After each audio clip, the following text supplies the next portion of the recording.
Welcome back, everybody. Welcome back to Phil's Recap and Review. The Night of the Seven Kingdoms, Episode 1 Reaction. The Hedge Knight. I believe this episode is actually called The Hedge Knight, and this is a season about the short story, The Hedge Knight. And wow, it's good to be back in this Game of Thrones world, and I can't wait to talk about this episode, break down all the good, all the bad, all the in the middle somewhere, and see where we stand on this after one episode. We're going to get into this. Joe is with us tonight, and we're going to break down this episode, talk about a little bit about how and what we remember from the short story. I can't speak for Joe, but he'll be in here in a moment. But we'll talk both about what our familiarity is with it. But let's not waste any time. Let's bring Joe in. Hey, how's it going, Joe? How you doing today? Hey, it's good, and I remember nothing, dude. You remember nothing? I remember that I read it, or I listened to the audiobook several times on like an airplane. I remember parts of it. Seeing certain sections tonight definitely rekindled my familiarity with some parts of it, I will say, but I will agree it wasn't completely brand new. It was somewhat brand new to me at times, or I'm watching it with an understanding of what happened, but it will be kind of new here. So so this will be like a first, not a first time, but it will be I don't know, like, do you don't remember anything about it? So when, like you said, when watching some of like the back and forth, I know was taken directly from the book. But aside from that, not too much do I remember. Like when I hear it, I'll be like, that sounds familiar.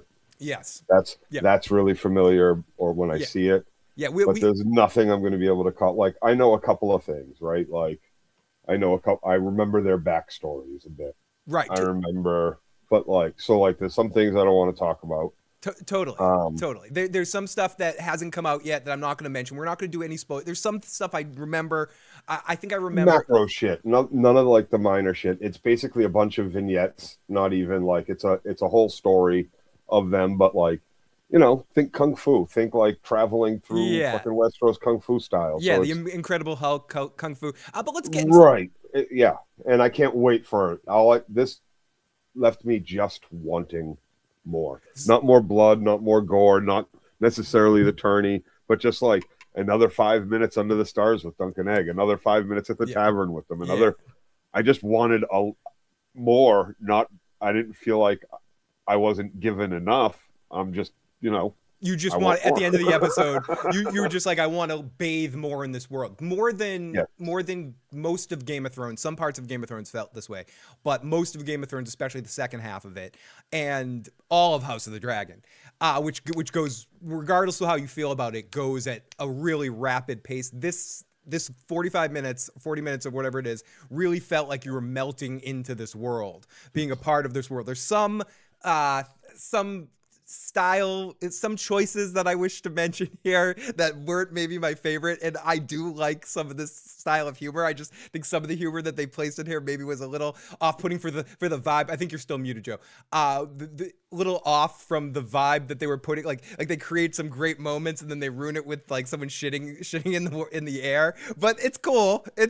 But some of them worked, like him hitting his head. That was fucking hilarious, and that really worked and made me laugh out loud. But some of the shit joke within the first 15 seconds of the episode was kind of amazing. It was surprising. We get to this like big moment where he's gonna like do the Game of Thrones music's gonna kick in. It's gonna be this big thing, and instead it just flashes to seeing his ass and shitting out in the air. Can you not hear me, Joe? No, I can. Oh, okay. I'm just having one speaker keeps cutting out. Okay, because the way you were tapping and looking at the situation.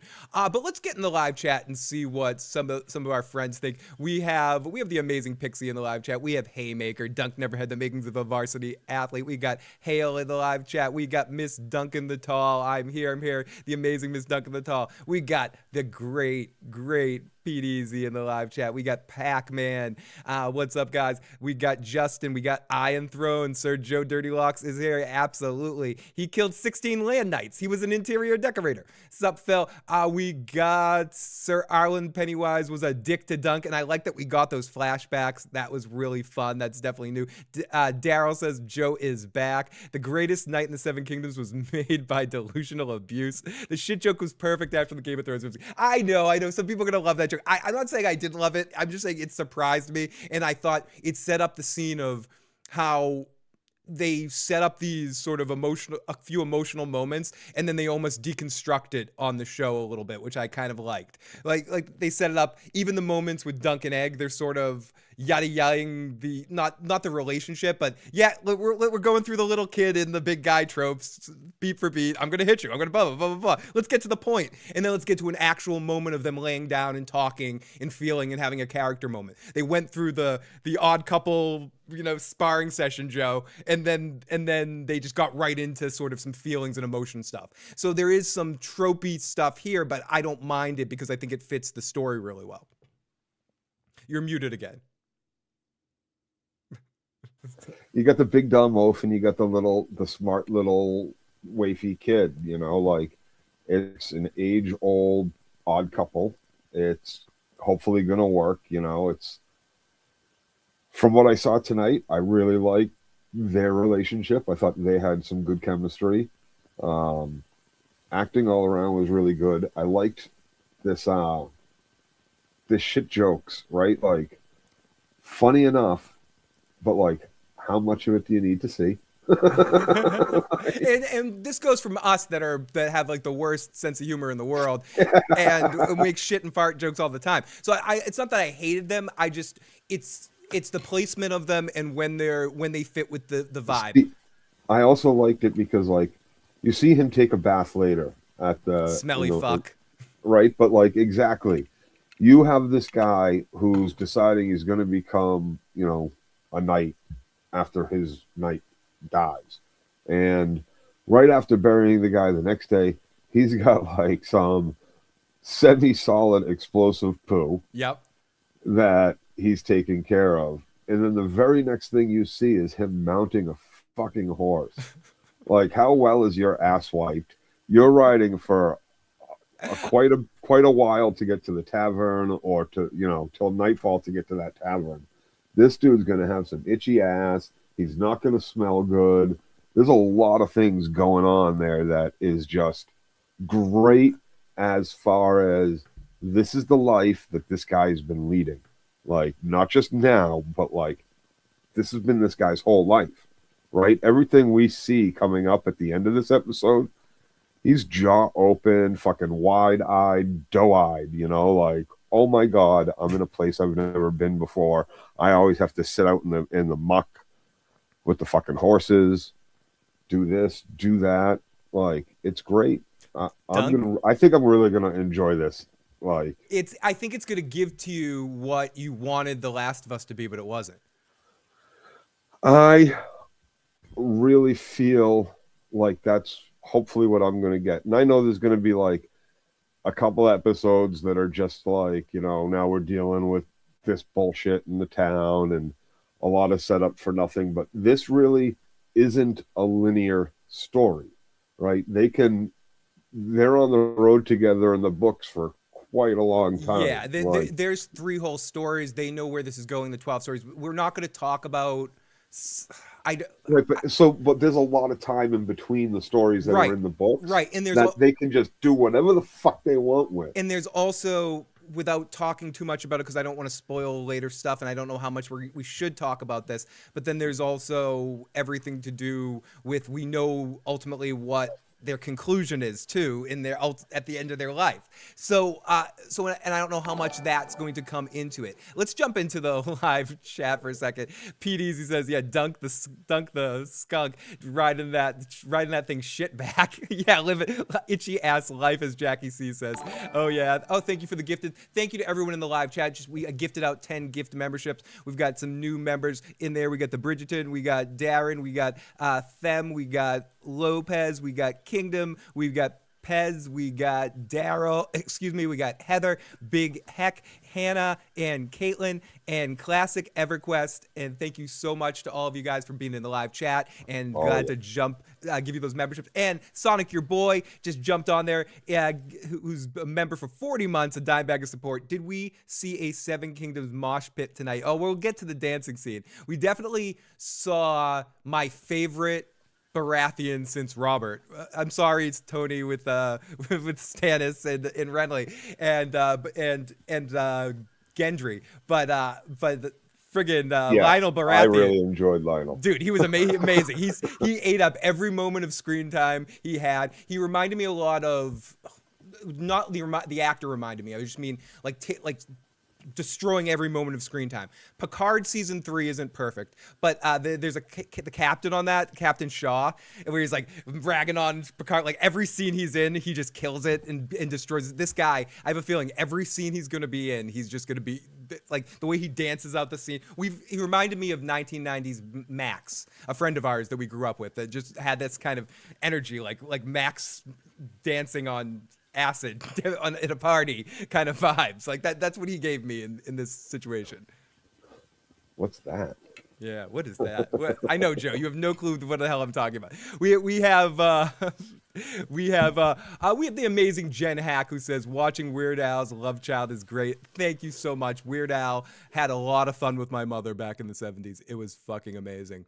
Yeah, the Baratheons really know how to party. I also think that the music in this series was just some really excellent choices that just added to, at times, almost like a video game quest feel of Dunk just arriving into town, and like it was almost like soft video game music at times, getting them into it, and in the style, and I know this is sort of redundancies of saying for a Game of Thrones series, but I think it looks significantly visually better than House of the Dragon. And I don't know exactly how to explain it. There's just more textures. There's more colors. It's a much brighter show. It's not. It feels less like it's being a set created and more like a real inhabited area. Even in this one episode, in this 40 minutes, much better. In this, like from go. Absolutely, it reminded me more of Game of Thrones season 1 vibe, like when you're going through this world for the first time, and some of the ragged energy of it, and the first 3 or 4 seasons of Game of Thrones kind of vibe, like where the world feels really lived in and big, and at least that's the vibe I got from Joe. I don't know about you. It just felt much more like I could smell it and feel like you're even, and that's where the shitting comes into play from like a good point of bringing you in the world. You actually feel you can feel that raw ass right at the beginning of this episode. You can feel it. Seriously. Like you not only feel it, but like the hookers, like they start belittling him, right? They're like, and he's like, dude, you don't have to treat me like shit. I know my life is shit. Like they tell him like, he's like a regular knight, but much sadder. Much sadder. Yeah, they're fucking horrible to him. Let's go to the live chat. We got, I'm really liking this show. People say, Phil and Joe, can you call the HBO CEO and move this up an hour? I mean, we were going to talk about this a little bit, but I think the moving up, I'm guessing, is they say, even because most of the episodes are going to be a half an hour, they usually save that 9 p.m. slot for our shows. So because it's a shorter show, maybe they're airing it more in where they used to air Veep or some of those other shows. That's the 10 o'clock spot where it's usually a half an hour show. I think Pitt is on at 9. And The Industry, I believe, is on now too. So there's a lot. So they're already slated in some other shows. So this gets pushed back. On a different night. It gets pushed back to 10. So it is whatever. We are gonna party like it's a Baratheon house party tonight. The other episodes are gonna be shorter. The other episodes will be about 30 minutes, but it's a shorter story. I'm glad they're not padding it out so much. No, it's definitely every episode is gonna make me want it to be an hour-long episode. I already felt like there could have been much more time spent on like the misery of the night that he had to bury his knight. Yeah. But Joe, there's something to be said about what you said at the beginning, that leaving you wanting more at the end of the episode keeps you hungry, and I think this show is going to be just enough. Every episode doesn't get you bored with the small little details, and that's what this show the difference between this show and the last two Game of Thrones shows is going to be, is that this isn't going to be like, make sure you pay attention to every moment of detail and drama and all that shit. It's a lot more lighthearted. It's a lot quicker of storytelling. It's going to be much more feel. It's going to be almost like a dramatic sitcom. Yeah, in a way. Dude, there was like the feel good music at the end. That's what I'm saying. Like, the music felt was appropriate to like the vibes that you're feeling. When I was watching this show, Daryl says, when I was watching this show, I knew Joe was gonna love it. I think if you've watched us enough over the years, you can kind of anticipate when one of us is gonna like something and not gonna like something. That's right.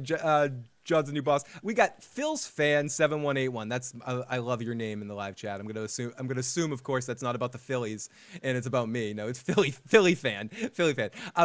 Being amongst the lower end of society is much more refreshing. Absolutely, and kind of seeing everything through a singular character's perspective. Yep. This is one of those reasons why I wanted this series sooner than we got it, but we got it eventually, because I felt like after being with so many characters on Game of Thrones, it wouldn't make as much sense to go to a similar thing with House of the Dragon, where you're going to even more characters.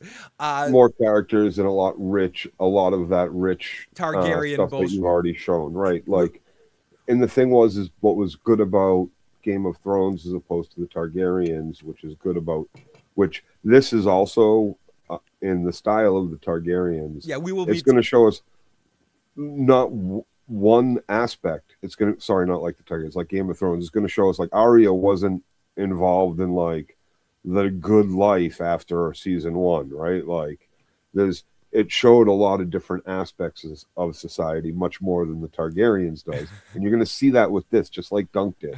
He's now getting into a world that he's never been in before. Now, Kelly Johnson just became a member for 28 months, and he has I would rather not have felt that raw ass, says Jake Cruz. Nice, cheers. But Kelly Johnson just gave us an 8th of support, and thank you, Kelly Johnson, for all your support for us. And he's got a direct question for you, Joe Dirty Locks. JDL.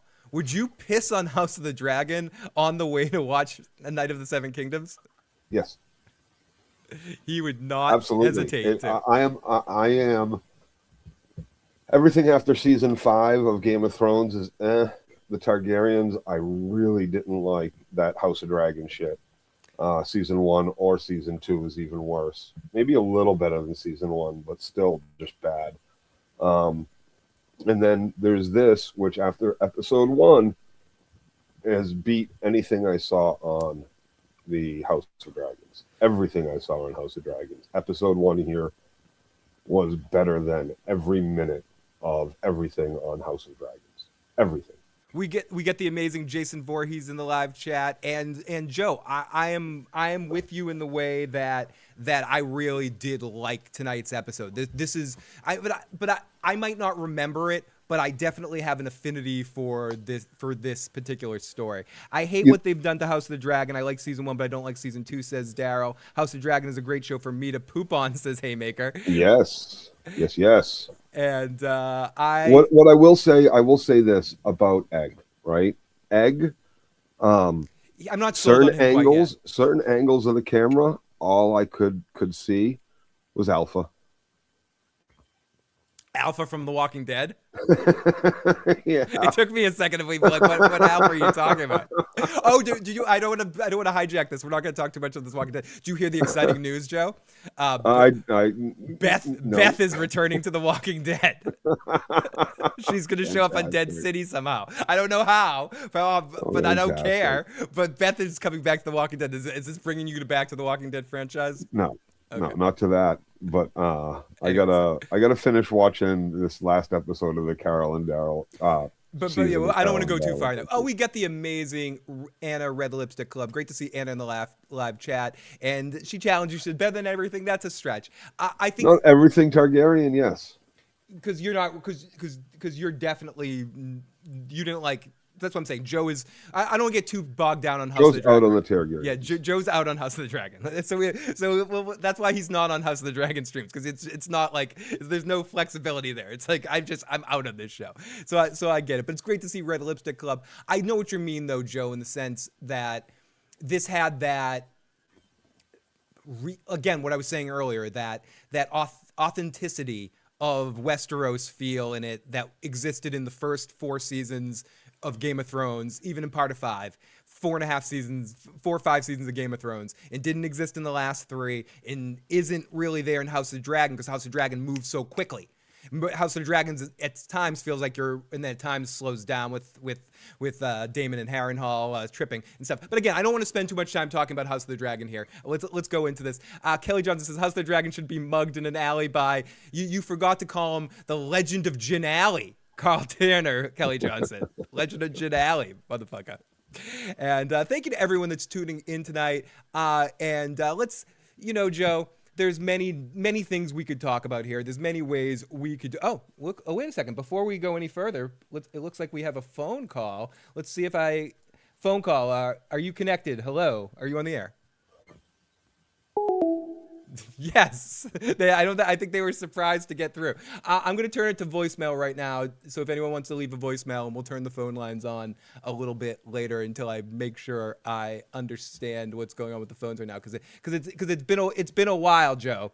It's been a while. I'm still learning this stuff again. And you know what? And out of everything that I'm trying to learn, out of all the stuff I'm trying to learn, it's not recap.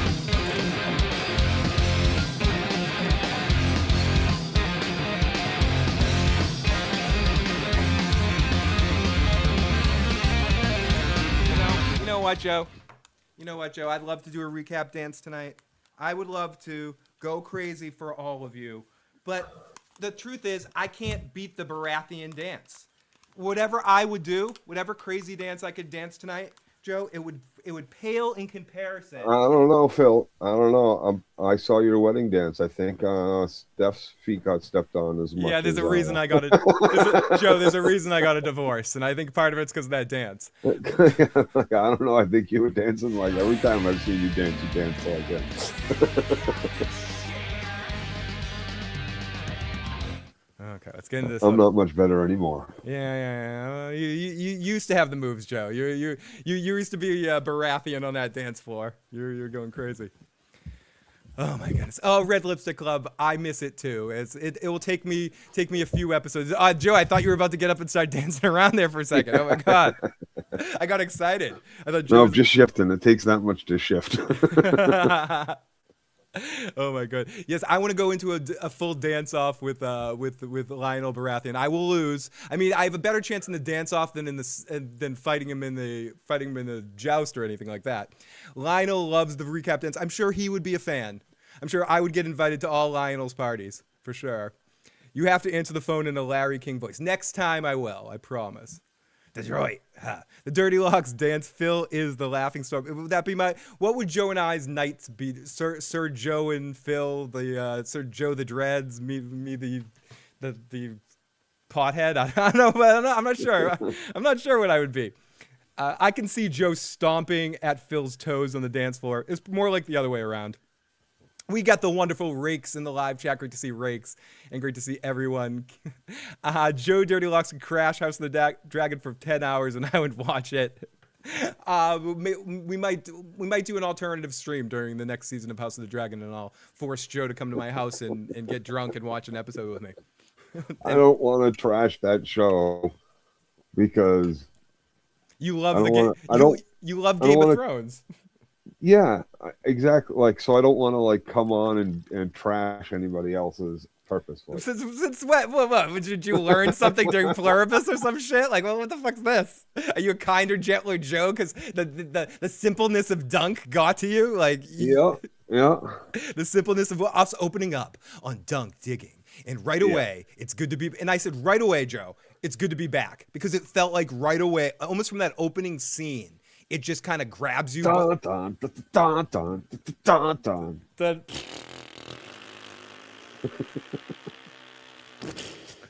We had a first text message question from the amazing Amy who asked us, did that dude take a real butt slushy on that train, or do you think his butt was doing all the acting? Joe, we have to analyze this. How from a because this is another thing, okay? And it's easy to just say this, but it's true. House of the Dragon with the dragons, the digital data on screen takes up an element of the realism of it all, even though I think they do a great job with the dragons. I really do.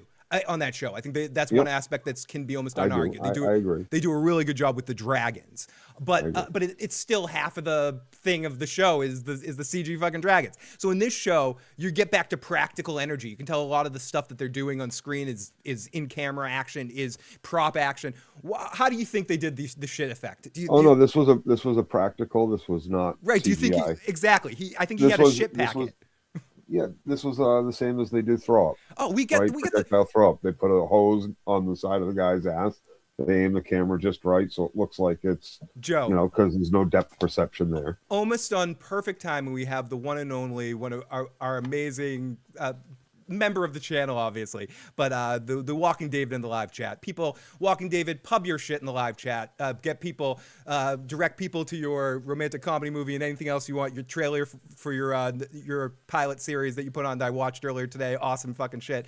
David, I don't know if you watched this episode. We love your input on how they created this shit effect. If you watch it on a later effect, because I'm wondering if they just put similar to a blood packet, like put a shit packet in his butt and he held it in his butt and squeezed it.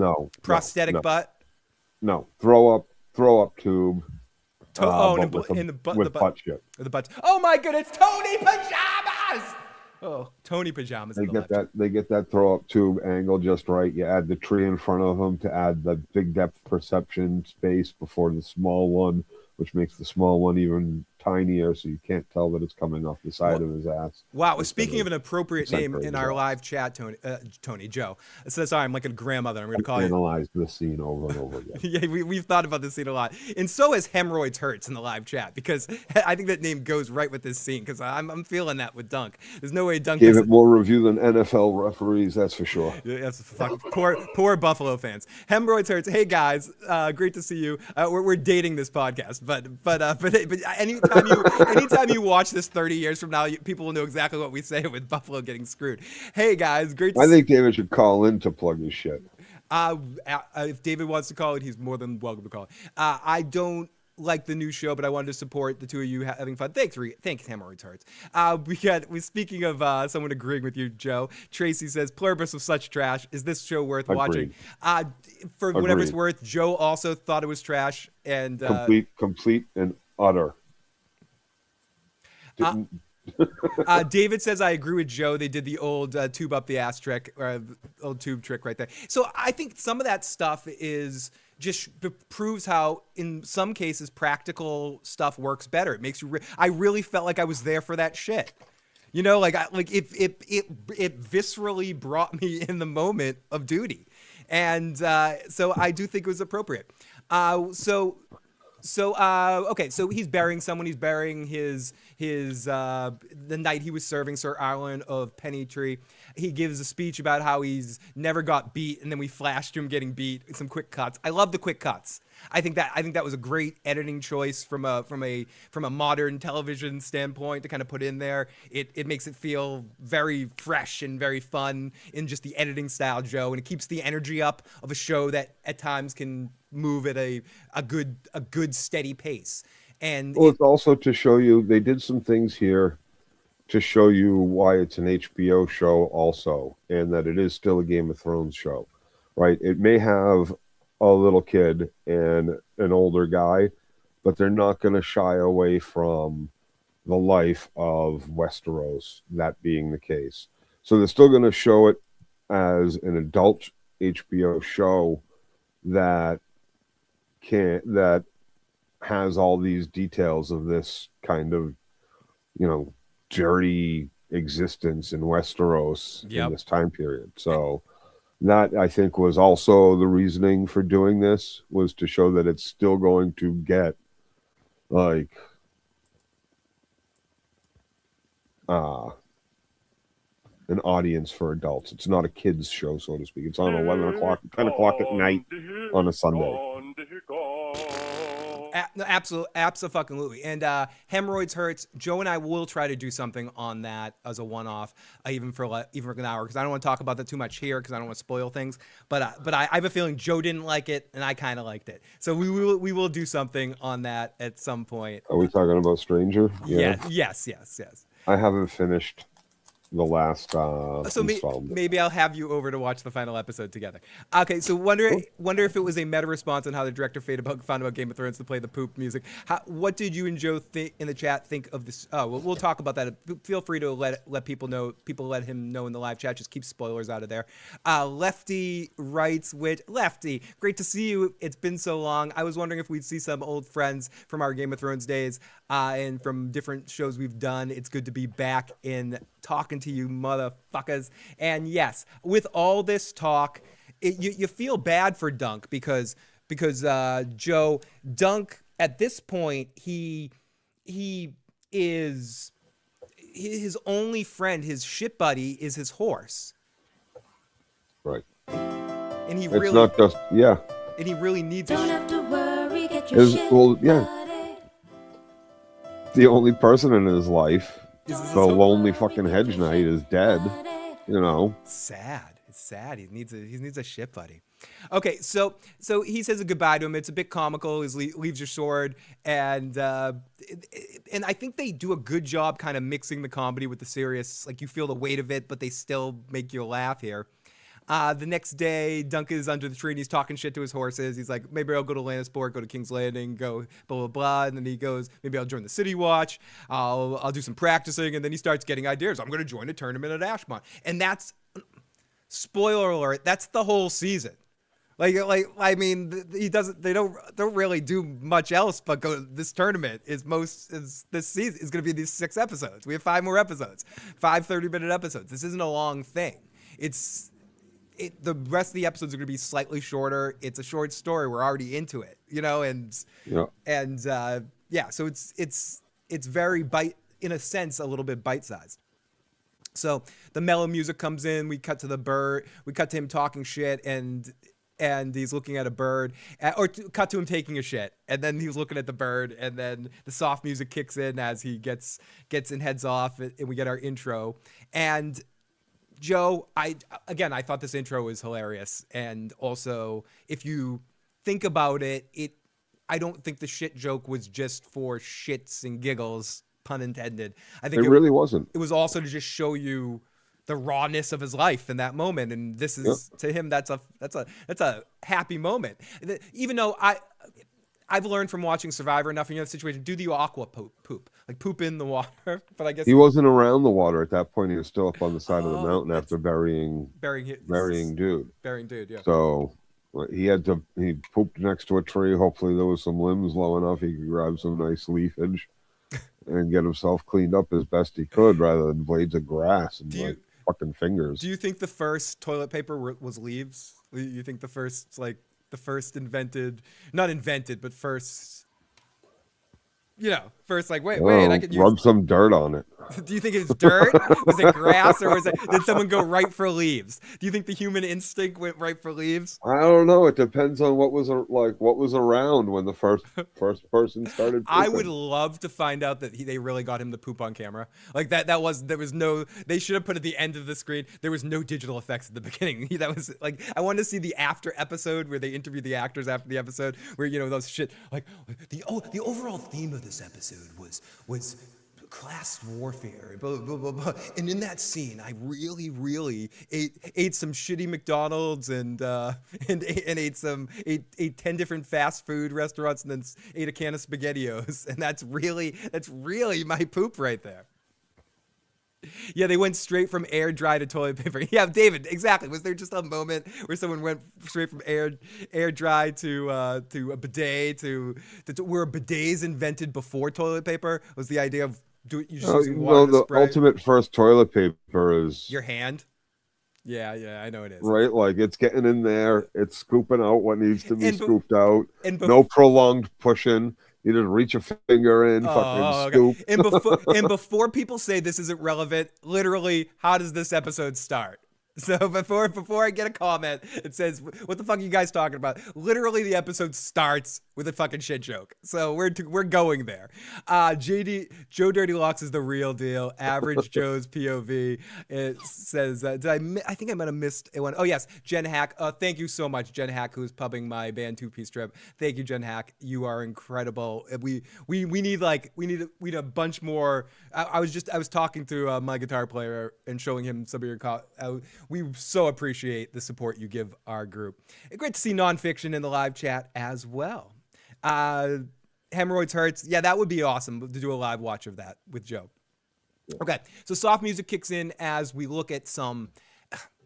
I said this earlier, and I might say it over and over again, and I'm sorry if I'm in repetition here, but the coloring in this episode, and I'm thinking obviously the series as a whole, but specifically I've only seen one episode. It just jumped off my screen. It was bright and beautiful as hell. And I thought, as colorful as it was, it didn't seem muted, but it also didn't seem bright.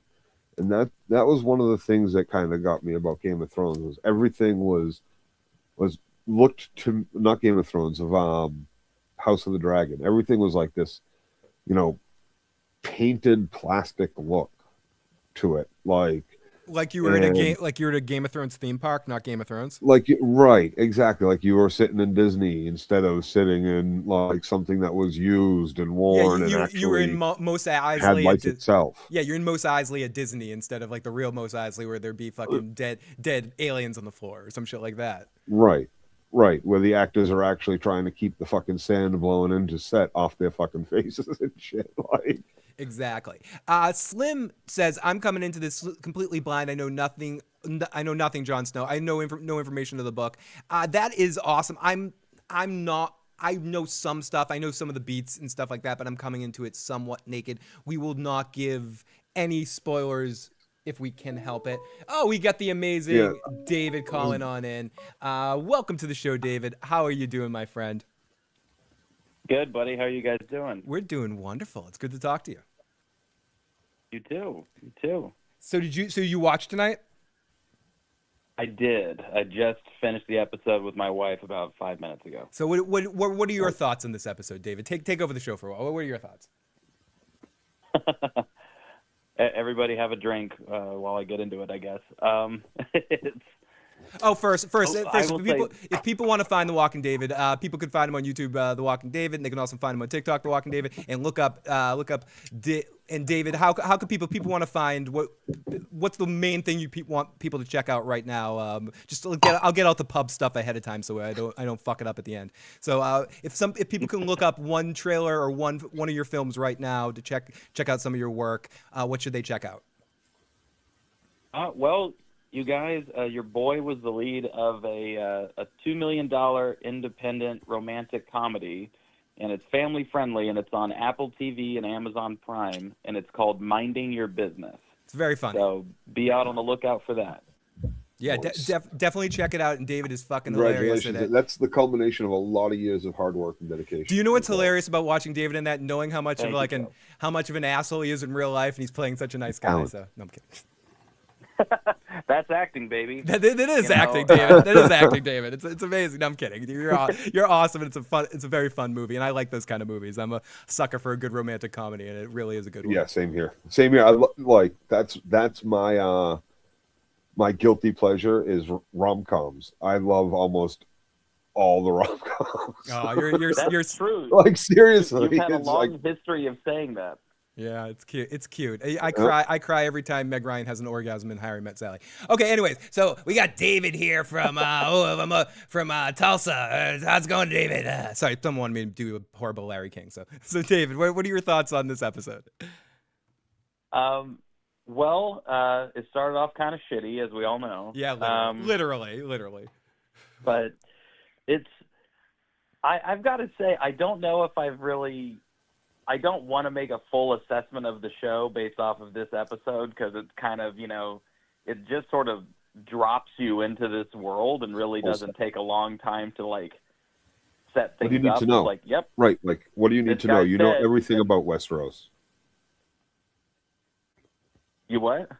I mean, you know everything about Westeros. You don't need to know anything. Yeah. No, I agree with that. I'm just saying that it's like, I don't know. The shit part was super jarring. My wife did not like that. But Katie I was didn't like, either, babe, so do she's not write alone. Don't write off the entire show because of a joke that neither of us saw coming. Like, I didn't know. Nobody saw that. But Nobody it's saw like, I think overall I enjoyed the episode, and I liked the kind of like smaller storylines and, you know, just a handful of characters and kind of, I don't know, hearing the whispers of Westeros from the lower class. Yeah. You know what I mean? Like, Yeah, getting to see the world think as that- more, yeah, getting to see the world as a more like wide open situation rather than just from the top. Right, and I think that's there. It seems like they probably have a really good handle on doing this through Dunk's perspective of just kind of like, wow, I'm sort of lost, and I go, well, that's a pretty good way of telling this because that's how the short stories are, and that's how it would be. I mean, like if you are not highly educated or a lord, you're going to be at a loss as to who all of these people are. And unless if they're wearing a crown or their sigil, you're not going to know who the fuck anybody is. Yeah, and I also know what you mean where it's too early. You don't want to, because I can tell in your voice, you're like, I can tell it. There might be some cool themes and it might go in some directions, but it's too early within this first taste of it for you to really make a full assessment of whether you're going to be invested in the series or not, right? Like that's the vibe I'm getting from you. Like at this point, you didn't hate it, but you're like, am I going to care about this yet? It could not quite grab you quite yet, David. Yeah, it didn't do. I think what I was hoping for was that it was immediately going to feel like the Hound and Arya storyline, like just from the jump. And although it kind of gets there, I guess, a little bit in the end, it was just slightly different than what I expected, I guess, out of the first episode, which isn't bad.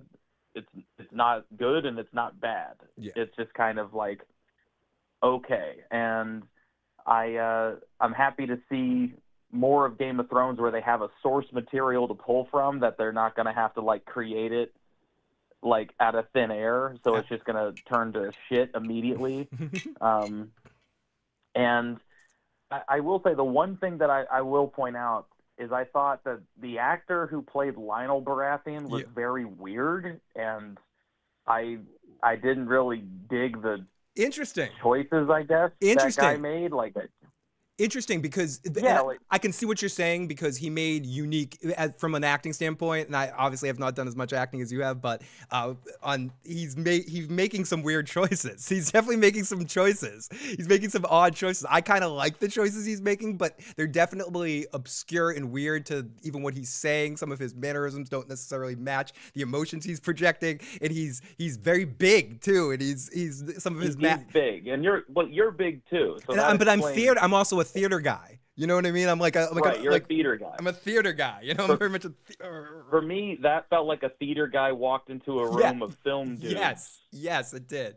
It totally did. And it was just kind of like, oh man, this guy's a lot. You know what I mean? Like, because this is a very Game of Thrones kind of geeky thing to say, but he felt like a Dornishman, even though he is Lionel Baratheon. Fair, interesting, and one thing I want to get your take on, just to switch subjects quickly, because Joe and I mentioned it, and I hopefully you're checking it out all season, and you'll join us every week, because I love to hear how you think as the show develops. But we got to talk about this really important piece of information, David. Have you heard that Beth is coming back to the Walking Dead franchise? She is. It's exciting. Like, yes, I have heard that. It's unbelievably exciting. Like we need to stop the presses here. I mean, like Beth is coming back. Now, really, is it Beth coming back, or is it the actress coming back to play another character? I don't know. That's a fair point, Joe. No, she's coming back in a flashback. Oh my God, Beth is back! Holy shit! It's only been 15 years, and they're bringing her back in a flashback. It's amazing. I mean, I mean, the actress is 49 years old. And she's going to be playing 19. It's great. It's great. Yeah, she's going to be like, she's going to be her Jacob Marley and be like, don't do what I did. No. Stop. She's going to have chains and a clock hanging from her Don't, Maggie, don't sleep with Negan. Woo! David, I am visiting you tonight. Do not suck Negan's dick. No, sorry. Okay, no, I'm not. I'm sick. I'm 65. I'm not 6'5". How is Beth coming? We don't even want to dive into the. David's just said it's going to be a flashback. So, David, going forward, I do hope the show gets you, and I think if you like the end of this episode, you'll probably get more of what you're expecting in future episodes now that the team is together. I think there was a lot of. I think you're going to get a lot more of that. What you said, maybe the Arya Hound vibe to a certain extent, a little bit more as this story goes. Not to do any spoilers, but it gets more into the two of them become more of a central part of this and their interactions back and forth. Where we did get a lot of foreplay to get into the scene that gave finally at the end. We're like, here we're into Dunk and Egg now, or we're into the Hedge Knight. So anyways, David. Yeah. But yes, but anyway, what were you gonna say, David? Sorry, I cut you off. I'm a dick. I was just gonna say, like, with some of the choices for the cast also, I think, like, obviously this first episode isn't supposed to be the most interesting people, and I think they're probably saving that for this tourney because that's a great way to introduce a bunch of the future players of this series is a tournament. Like, every single time I think the show starts with a tournament, like House of the Dragon started with a tourney and Game of Thrones started with a tourney. It's a great way to introduce sigils and houses and, And George R. R. Martin notoriously has said that he loves the tournaments of Game of Thrones for that exact reason. So I'm looking forward to whenever that starts. I mean, medieval times became a thing for a reason. But I agree. I think the tournament, and I never thought about that, David, but you're absolutely right. All three series kind of start with a tournament situation. Joust for fun, as Haymaker says in the live chat. Well, David, thank you so much for joining us and call back anytime as always. And we hope you check in at least a few times during the season. And David and I are going to do that Back to the Future 2 podcast very soon. Yeah, any decade now we're going to do it. Absolutely. All right. Love you, fellas. Love you too, brother. Talk to you soon. That's the amazing Walking David joining us for his thoughts, and it's interesting to hear someone's thoughts that differ. And it's an interesting vibe, Joe, because I'm drinking the Kool-Aid so far, but I can absolutely see David's perspective, and I can see, but I do think what he was saying he likes about it made me smile because I'm like, oh, that's the stuff. You're going to see more of that stuff moving forward.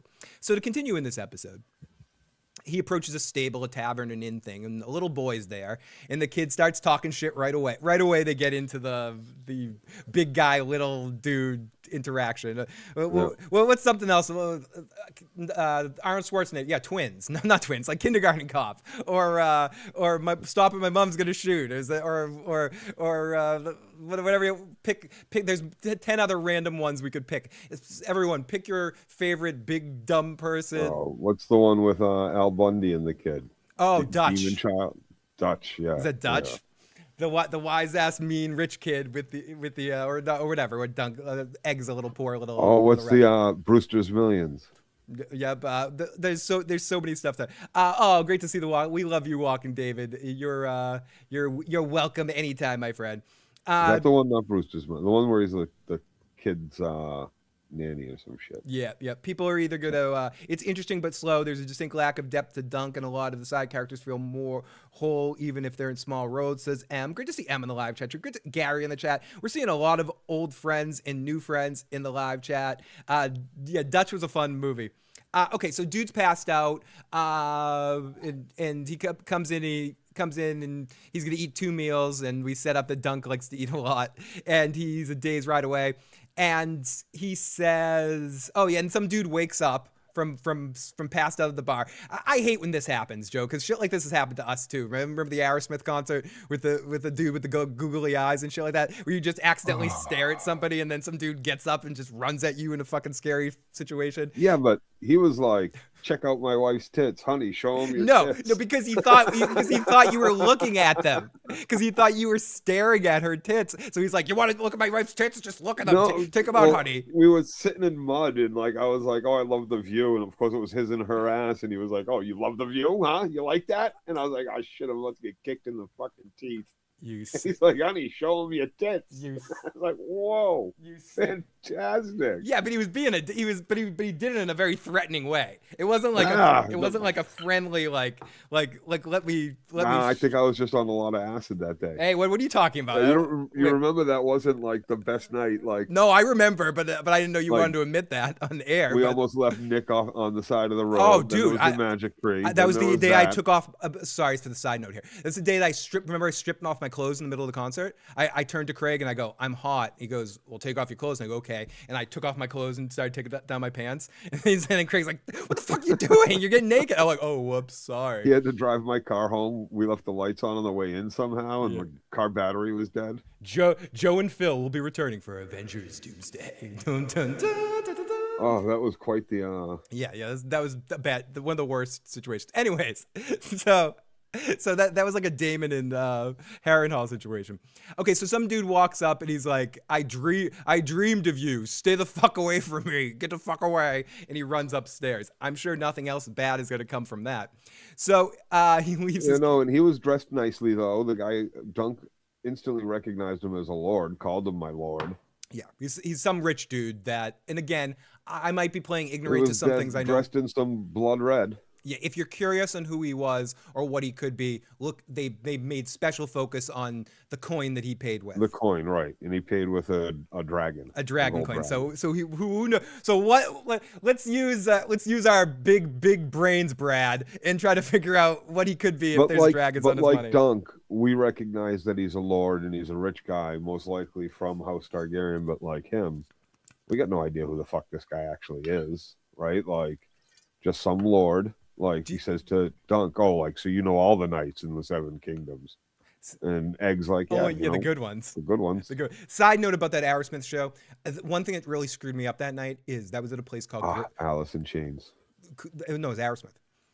And Alice in Chains was supposed to open up that night. Yeah, and it ended up being like a really horrible Collective Soul Asylum. Collective Soul, yeah, it was horrible. But one of those two bands, I don't know. It was Collective. It was Collective Soul. It was horrible. But the other thing was, it was like a couple months after that Lollapalooza that was there, where during the Red Hot Chili Peppers set, everyone ripped up the grass at Great Woods, so all the grass was dirt when we got there. So instead, and there was raining, so it turned into mud, and it just turned into the worst time. And like I was on like so much, I'm like I couldn't tell if I shit myself or not. Yeah. I'm like, remember my pants are heavy. I had, and we all couldn't. I don't know if I still because we all couldn't go to the bathroom except in that magic tree. Yep. Anyways, I did not. And if I did, my shit buddy was there. You don't have to worry. Okay, sorry. We're doing a couple of asides tonight, but it happens. We can't help it. We're shit buddies. Don't have to worry, get your shit buddy. That was quite the fucking. I had all my shit buddies there right there. Get your shit buddy. I'm not sure. It was before Lane died, and it was the reason why they canceled was because he ended up having strep throat apparently. Yeah. And so they canceled in the last day. Anyways, so we'll continue on. The host is like, I don't mind that guy, and he feeds Dunk. So Dunk heads out to the stable, and Egg has his armor off, and he's armor on, and he's on his horse, and he's talking shit. I could ride him better than you ever could, dumb night guy. And they have more back and forth kid stuff, and he's like, my mom's dead. Oh, blah, blah, blah. Are you in the tournament? And Dunk talks about the dude that taught him, and we get some more flashbacks and beating the shit out of him. Egg says he'll be his squire, and he needs one more than anybody. And Doug says, nope, Rocky, I'm Rocky. I'm not fighting the fight. I don't need you in my corner until the end of this episode. You're better off not knowing me. And then he throws money at him. And here's a little hint, too, for people that haven't seen it. Like, I don't want to spoil things. No. Fuck. The kid does not. Well, no, you're not pointing. You're pointing out what happens when he throws the coin at the kid's foot. Everybody that's poor, that's the orphan that this kid, just said he was, is going to jump on that piece of money, whatever. And he it is, didn't that seem to penny. give a shit about it. And he did not seem to really care. He wanted to just go to Ashford with this night. Yep. And Iron Throne says, you'd have to pay me $1,000 to go to a Collective Soul concert. Yes. Yes, I'm telling you that. So I can tell that we're going to be friends. You can tell right away, Jackie, they had that vibe. They were going to be friends. Joe Dirty Locks should hit House of the Dragon with the Howard the Duck weapon. He's with that little car that has the zapper in the front and shit like that. Dark Overlord of the Universe. Okay, so Dunk rides along with the Incredible Hulk music. Joe was talking about Kung Fu. They totally leaned into it with the music again. I was talking about this earlier. The music was very Incredible Hulk Kung Fu, leading us from scene to scene with Dunk riding along to the next area. Dunk rides along and he signs up. They even had the long shot at sunset of him going like across the big field from the trees. Yep. Like you almost expected like Egg to be following behind at the end of the scene, like a little silhouette of him too. Like, yeah, no, very, very much so. Okay, that was like it screamed to those. 1 second, Joe. I totally messed up, and we have to start the show over with. No, I'm not going to start the show over with. But here we go. Let me do something ridiculous here. Hey everybody, welcome back to the podcast. I totally messed up and forgot to record the first half of this podcast, but we're starting from right now. So here we go. Welcome back. What an episode of Dunk and Egg. We're already in all of this, and Dunk's arriving to sign up with the Masters of Games here. Okay, so back into it. So this next scene is he's arriving to talk to the Masters of Games, and he comes in and he's like, "What's your name?" And he said, "I'm Dunk." A name like that, whatever. And this is where we get into it, Joe. This dude never knighted Dunk. Dunk's not a fucking knight. He did not knight him. This is a bunch of bullshit. It's a horse load of fucking cow dung. Dunk has not been actually knighted by this guy. This guy never intended to knight him.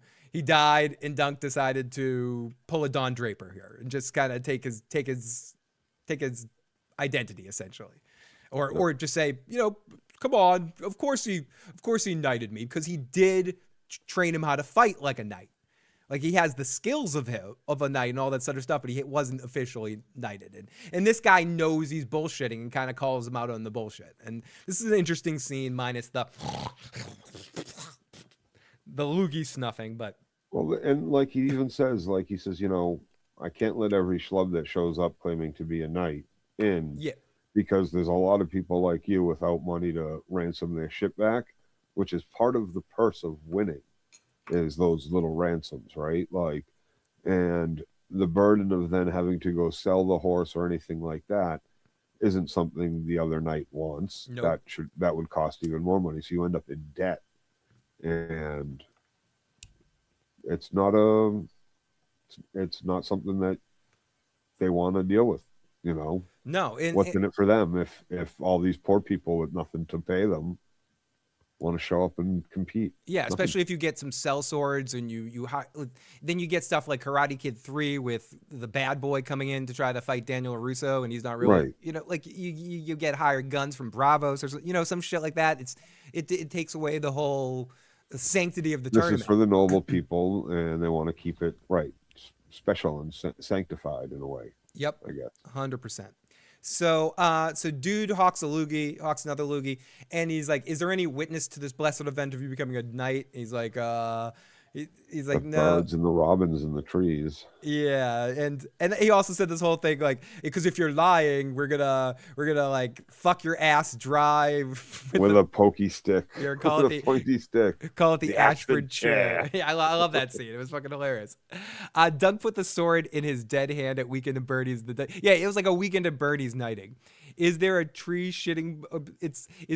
I don't think the shitting is in the book. In my memory, the shitting was not in the book. It probably is. But Dunk smelling, it is definitely a big part of the book. Yep. So, dude's like, "Are you?" And him always being fucking hungry. Yes. The dude says you look like a farmer, and goes to kind of what Joe was saying. He goes, I have princes and all these people here. Like, I can't have knights looking like and smelling like you around here. People are paying good money or joining this tournament. We want the highest lords here, and and blah blah blah. But then he basically says to him, "Okay, I like the cut of your jib, because the plot doesn't move forward unless I let you in this tournament. So let me, if you can find someone to verify the fact that you were knighted or that you knew this knight anyway, at least that you knew this knight, we'll let you into the tournament." And he goes, "Oh, well, I know this guy, this dude over here," and I forget his name, but I wrote it down later. I'll ask this dude. He saw me with him. You know, I have some connection with him.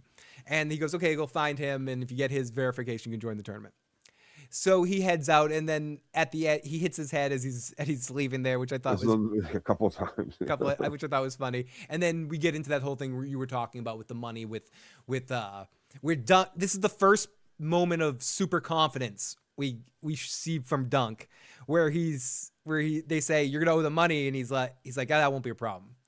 It's, if you notice, he's dumb and easy to be sort of mentally intimidated, but there's a confidence there. Yep. He's walking around like the only person he didn't show a confidence with is Lionel. Like, he's the only one he's like, "Yeah, I probably can't beat you," but everyone else he's like, "Yeah, I'll fuck you up." At least that's the vibe I'm getting from him. No, he's I'm not. You don't get that. I don't get that kind of vibe. I get the vibe like he's not super confident. He knows this is what he wants, and he's been loosely training on his own to do it by being a squire. But like, there's part of him believes he can do it, that he's big enough, that everybody's smaller than him. He's strong as a fucking horse. But like, now that it's becoming crunch time, you see that he's not, like, he doesn't have many options. He's either do it or go fucking muck stall somewhere, and that's not going to do it for him. No, definitely not. Henry and Funky, I was bullshitting you. I hate it when it cuts to technical difficulties because we can't see your handsome faces. Oh, you're very sweet, Daryl. Thank you. I'll send you money for being my friend there. Kelly Johnson, who's keeping my electricity on right now with the super chats tonight. Thank you, Kelly Johnson. House of the Dragon season 4 plot. Joe Dirty Locks shoots it in the head. The end. Kelly Knife Johnson. in the back of the head. Right, knife to the back of the head. Okay, so he goes to the tent to try to find this guy, and this is where he starts getting mocked by the girls of the night. "Hedge Knight, you're like a knight." He's like a knight, but he's sadder. Dunk the lunk, thick as a castle wall. Thank you, Kelly Johnson. 100%. And these two girls talk shit to Dunk while he's asking, "Well, did he fuck your wife?" "Well, no. Well, he's sleeping. He's gone. He'll be back later. Bye, Hedge Knight." Most nobles or knights, they would have just been like, "Shut up, woman. Tell me what I'm asking, or I'll beat you here." But he doesn't. No. Like, they read that right away. And they totally run him. Yep. And they're better they not see that he has no money, not enough for them anyway. I forgot to say something earlier because I think it was when we had David on, but I do want to say hello to Critch. I haven't seen Critch in a while. Hey, Critch, it was better than expected, but slow for a pilot. At least they didn't take a total dump, literally or figuratively. That, he didn't quite get the whole thing out. Great to see Critch in the live chat. I haven't seen you in a while, my friend. As we see someone else kicking ass, he asks Dunk what's up, and this is Stefan, and he's messing with his little cousin that we talk to a bit more later, and he starts taunting Dunk. He's like, "Is that your sword?"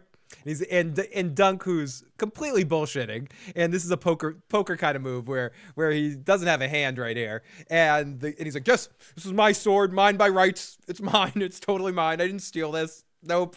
No way, shape, or form. And the guy calls him on it, Joe. He's like, "I call your bluff." He's like, "That's an odd thing to say."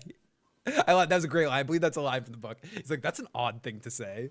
It is an odd thing to say. But Dunk also refuses to spar. And then we get some what I can only describe as old-timey music, Joe. Like it's just like a whistle. Like I keep pointing out the soundtrack, but the soundtrack played a big part in the vibe of this episode. Yeah, and it did. Daryl said Joe Dirty Locks to shoot season 3 in the back of the head. I will watch that. A Cloud said. People, we'll see if maybe we can get Joe on for like a half an hour of a week, every 2 weeks on House of the Dragon to watch a little bit of an episode and give his quick thoughts, out of context thoughts of House of the Dragon. So he's not retired again until what would be the next show that you'd be talking about? I guess Last of Us coming back. Season 3, whenever the fuck that shit comes back. Okay, so old-timey whistle music as Dunk keeps walking and he finds a tree. And then we get some Dunk ass. Second time in the episode we see Dunk's ass. And then we get some clean clothes and he smells how stinky he is. And he starts bashing his clothes against her. And they're still stinky. They're still fucking sick. It is, because I'm extremely old. Daryl. That's why I would understand old-timey music, because I'm decrepit. That's the exact reason. I'm in the back half of the century. Exactly. It's all a crap show after now. We got a voicemail from our good buddy Jay. What did Jay have to say? Hey, I was just going to say, you guys should do an after show on that Prime show, Mr. Beast Games. All right, later. Probably not, but I might do something on the newest season of Survivor, which he's actually going to be on briefly. And I do watch The Traitors, and I would actually like to talk about The Traitors at one point. So I might end up doing a new roundup thing every few weeks where I'll talk about like a handful of shows that we're watching and have Joe on. Maybe that's where we'll talk about Stranger Things finale. But I actually do want to get Joe to come by for a live watch, and we'll actually visually watch Stranger Things live and get drunk and drink and take a shot every time Joe sees something he hates. Or so, well, we'll play some stupid like on that show. Yeah, we'll play some stupid drinking game. Anyways, and then Joe can crawl home. As much as I like that show, it's pretty fucking bad. No, that's the beauty of it. It's okay. Phil and Joe, how does episode 1 compare to The Last of Us episode 1? It's hard for me to remember The Last of Us episode 1 for so long, but I think this was better. So The Last of Us episode 1, I don't remember where it ended in I remember you being slightly different than the game opener, but I really did like it. Yeah, I remember you being high on the series for the first couple of episodes. Yep. It wasn't until Charlie's girlfriend from 2.5 Men and Shauna when she showed up, it was Shauna really from like, Yellow Jackets showed up. Yeah. That you sort of jumped bail. Joe will be carted from a hospital in the first 15 minutes of the season of the series finale of Stranger Things since Walking David. And oh my goodness. David is being generous with that 2030. The Last of Us season 3 will be coming on 2030. Yeah, it's ridiculous. Joe and I will talk a little bit about that at the end, about these Yeah, I have a huge problem with that shit.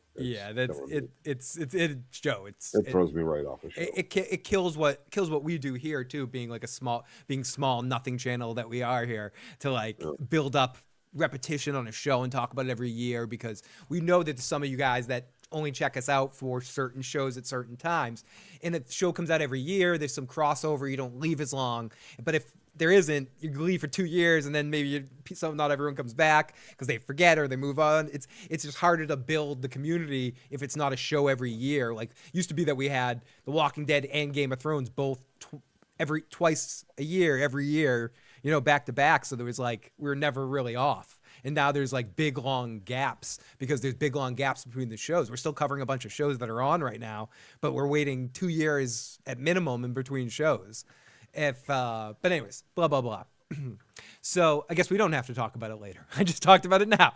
No, it's exactly how I feel. It's motherfucking bullshit. And it sucks from just a watching entertainment standpoint. And I can't remember a show from your point, Joe, that because of the extra time you have to wait, when you finally watch season 2s, you're like, fuck this. I can't remember a season 2 that you've watched after a long time that you like the season 2. Even if it's okay, you're just like, no, fuck this shit. I waited too long. You made me wait too long for this. This sucks. Fuck you. It really does. And I'll even do like a rewatch of season 1 and be high on it, right? And then be ready for season 2 to start. Like, I just did a rewatch of all 3 seasons of Jack Reacher that have come out, and of Reacher, and like it's not a masterpiece of a show, but it's entertaining for me. Yeah, it's like a Tulsa King kind of show. Like it's not. Right, exactly. It's like a Tyson. You want to make me wait 1.5 years, 2 years for the next fucking season or some shit like that, and like. No, those shows come out every year. They're smart to do it. And something like this Dunk and Egg show, it's going to take 2 years, but it should only take a year. These are 6 episodes. They're short. There's not a lot of like digital effects going on. There's no reason, and I know production schedules, but it's just it's like pitchers that can't pitch extra innings. They can do it. They just train themselves to not be able to do it. And anyways, I don't want to bitch too much about this because I'm happy about this episode. I just getting into this after these 6 episodes. I don't want to have to wait 2 years to see the next season of this. And I know you didn't like Pluribus, but I'm like, I don't want to wait fucking 2 years for another season of this show that should come out in every year when Breaking Bad and Better Call Saul came out every year and they were more time constraining, tougher to write shows. But anyways, so back to Dunk and Egg. So he heads in and asks about Manfred again, and he gets mocked, and he kind of makes them feel guilty, and they switch it, and they start to be a little nice to him, and they're like, be good to your body, Knight, and fare thee well. We're so used to people being a certain way, so we're sorry. They basically apologize to him, and they're just like, good luck, guy. Pluribus coming in late 2027, hopefully. The final season of Stranger Things took 3 fucking years. Yeah, stupid. And I blame Game of Thrones for all of this. They set the standard for this shit. I guess whatever. Okay, so we go to a theater and we see a dragon show. This is the most dragons you'll see in this fucking thing. I believe this is like 80 years after House of the Dragon and 89 years before the start of Game of Thrones is when this story is set.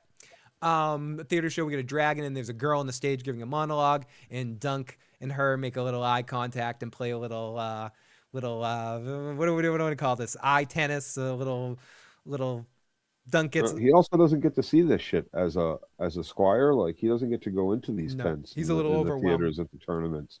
So this is like, and even this girl, you can tell that she's kind of new to it too, because when she gets the ovation that she gets after telling her poem and the performance with the dragon that's behind him and the fire that spits out, that she's like her nerves finally ease a little. So you get the feeling that she might be kind of new at doing that performance. Yeah.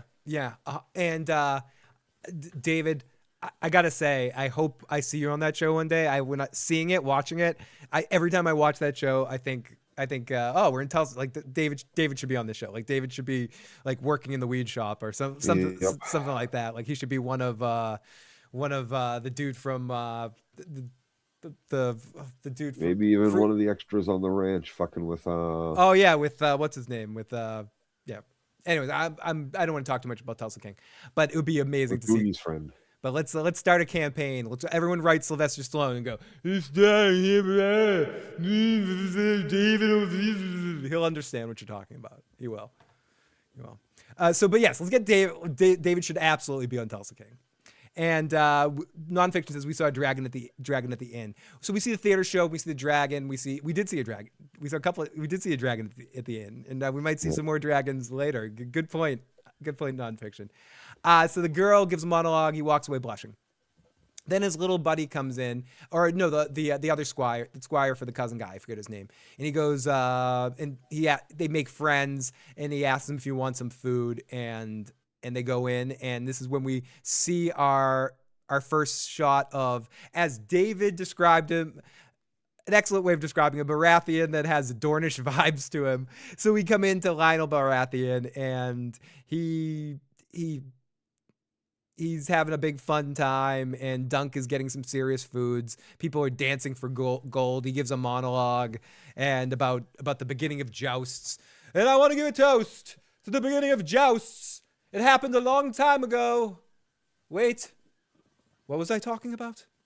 It doesn't matter. Hawk, who goes there? He wasn't quite doing, what was the dude on The Walking Dead, the Lord of the Kingdom. He wasn't quite going that far with it, but he's pretty showy here. He was very theatrical, and he he asks people to dance for the gold. Dunk watches and smiles, and Lionel sees this and has his man call him over as Joe goes into his Dr. Evil mode over here. And he asks him if he's ever been punched in the face. He asks him if he slouches because he doesn't want to get punched in the face. And he says, I'm going to burn you or do whatever we'll do to heretics. And Lionel's like, okay, after all that, where's my fucking tribute? Are you going to pay me? You're in my tent. Why are you in my tent? And Dunk says, well, for supper, of course. And he goes, that's ridiculous. And then he makes Dunk dance. He turns into like Joe Pesci. He's like, you're going to fucking dance for me right now. And then suddenly it cuts in there having like a drunk dancing party where it's just like trying to stomp on each other's toes. Yeah, where they're having like a toe fight where there's macho dance. Yeah, like right? Or I guess I watched it. Is that what it was? I don't know. Is this a Night of the Seven Kingdoms or a Knight's Tale of the Seven Kingdoms? This was frowned upon in mosh pits in my day. You purposely did not try to step on people's toes in your fucking Doc Martens. And punch them in the face. Punch them in the face. No, accidental whacks were okay, but not perfect. No face, body shots, all bodies. The people that came in and threw the face down or tried to step on your feet. I remember at a Melvin's L7 show, both Nick and Glowacki got fucking black eyes. Yep. Like hard black eyes. That stuff got frowned upon though, for the most part. You know, like in those pits, like that was a nice fucking pit too. But they both walked out fucking bloody. Dude, at the free Green Day show at the Hatch Out, I got so much fun. Oh yeah, people were throwing fucking bottles. I got glass bottle off my head, dude. Moshing to Morphine before Green Day comes out. Are you fucking kidding me? And then glass bottles getting whipped at stadies. Last free rock show at the fucking that was a fucked up time. That was a fucked up time. That was a fucking show. So this is also a fucked up time with Lionel. He's like, "Where's my tribute?" And Dunk and him get into the crazy dance party where they start trying to step on each other's toes. And him and Lionel start bonding. They have that after part. You know, dude, you know what's gonna fall? The Roman Empire. Fuck it. Like they get to gonna fall in. Dude, the Targaryen Empire is totally falling, dude. You want to take this Dunk? Take this shit, Dunk. Do it, dude. Come on. I love it, man. Oh fucking dude, yeah, totally, David. It's so awesome, and Dunk is wearing the horn crown. He's like, yeah, dude, I'm wearing the stag crown. That's nice. He made a friend, dude, right? Like, he made tons of friends. He's made a couple of friends. When the guy's like interrogating him about being in the tent and shit in the first place, right? Like, why are you here? You here to kill? You didn't bring me a present, so you must be here to kill me. Yes. Like, and he's like, no, I came for dinner. Like, he doesn't even know the guy's name, or he knows Alfred, like the first name of the guy that invited him, but like, he's like, told him to come on, let's go get a bite to eat. Yeah, dude told me to come in here for dinner. I didn't know it was a birthday celebration that I needed to bring a present, or I would have like. People are saying that Lionel reminded them of me. Or I guess with the gray beard, like he definitely had the white beard, and he has this weird energy in the way he's like, "Hey, dude, what's going on, Dunk? You're the man, dude." Best part of the episode, was Dunk wearing that crown. It really was. And the Ashford mosh pits, I think that's a great. I think these should be a mosh competition. So they bond. This goes on for a while, and Dunk is wearing his antler crown and hearing stories. Dunk is talking shit about himself. Like, what chance do I have? What chance do I have at this whole shit? And Lionel's like, "Oh, you got no chance." but it's like if you like you can get all your energy up and like play against the best and see where you're doing. This situation reminded me a lot of why. It's the unfortunate situation of why I don't gamble or play poker as much as I want to play, Joe, unless Nick is my sugar daddy and paying for my gambling money and staking me, and then I'll give him half my winnings if he lost. Usually, if he wins, he's like, just keep it all. But if he lost, he's like, I'll give him half my winnings, and because I want to compete against the best. I want to play in poker tournaments, and I think I can win every poker tournament, but I don't have the money that if I did on a random... And money's too important to lose So I should don't you get exactly bad luck. exactly. Should I sell everything in my house that I have altogether to try to get up $10,000 to enter the World Series main event, where I think I could be good enough to compete in that tournament, to like my tournament skills? To which I would say no. No. You should be entering $1,500. You should keep Whatever. that $10,000 bankroll. $1,500 is the same thing. I'm that poor that the either is like both are fucking fictitious amounts of money. No. I said when you get that 10,000, you enter $1,500 tournament. Right. I enter a bunch of 15 until you work it up Right. to $100K, and then you can enter your World Series. Right. I enter $10,000 tournaments instead of one Right. 10,000 tournament. Yeah. Go play your World Series of Poker tournament. So do you but think ain't Dunk entering the main is? event. You're Do you paying think Dunk is $1,500. making a mistake risking the biscuit here, essentially? No, because he has no biscuit. Right. He doesn't have Like any. he said, all he has is He's the free horses. rolling. He's free And rolling. he's gonna and he's gonna have to sell those horses if he doesn't do this, because he can't afford to keep feeding them, and eventually grazing on someone's fucking land is gonna get him in trouble. So he can't like live off of other like people's land and grass and shit. They want payment for that. He can't afford to house them. So eventually he's either gonna have to sell the horses and the gear, or do something to make money. And he's opting in. If I want to get jobs as a hedge knight and get invited to more tournaments, I got to make a move. Right, and I said have he's to be about do it. seen at the tournament and all that sort of stuff, and I'll figure it out after the fact if I can't win somehow.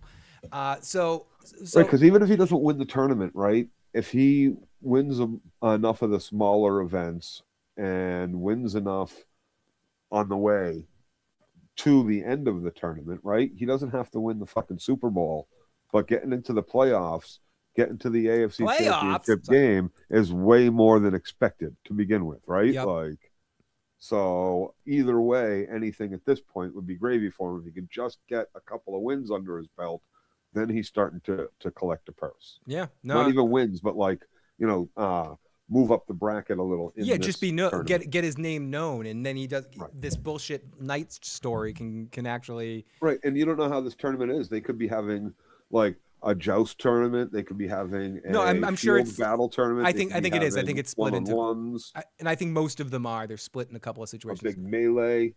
There's a lot Daryl- of fucking cool things. And Daryl has the most important question of the night.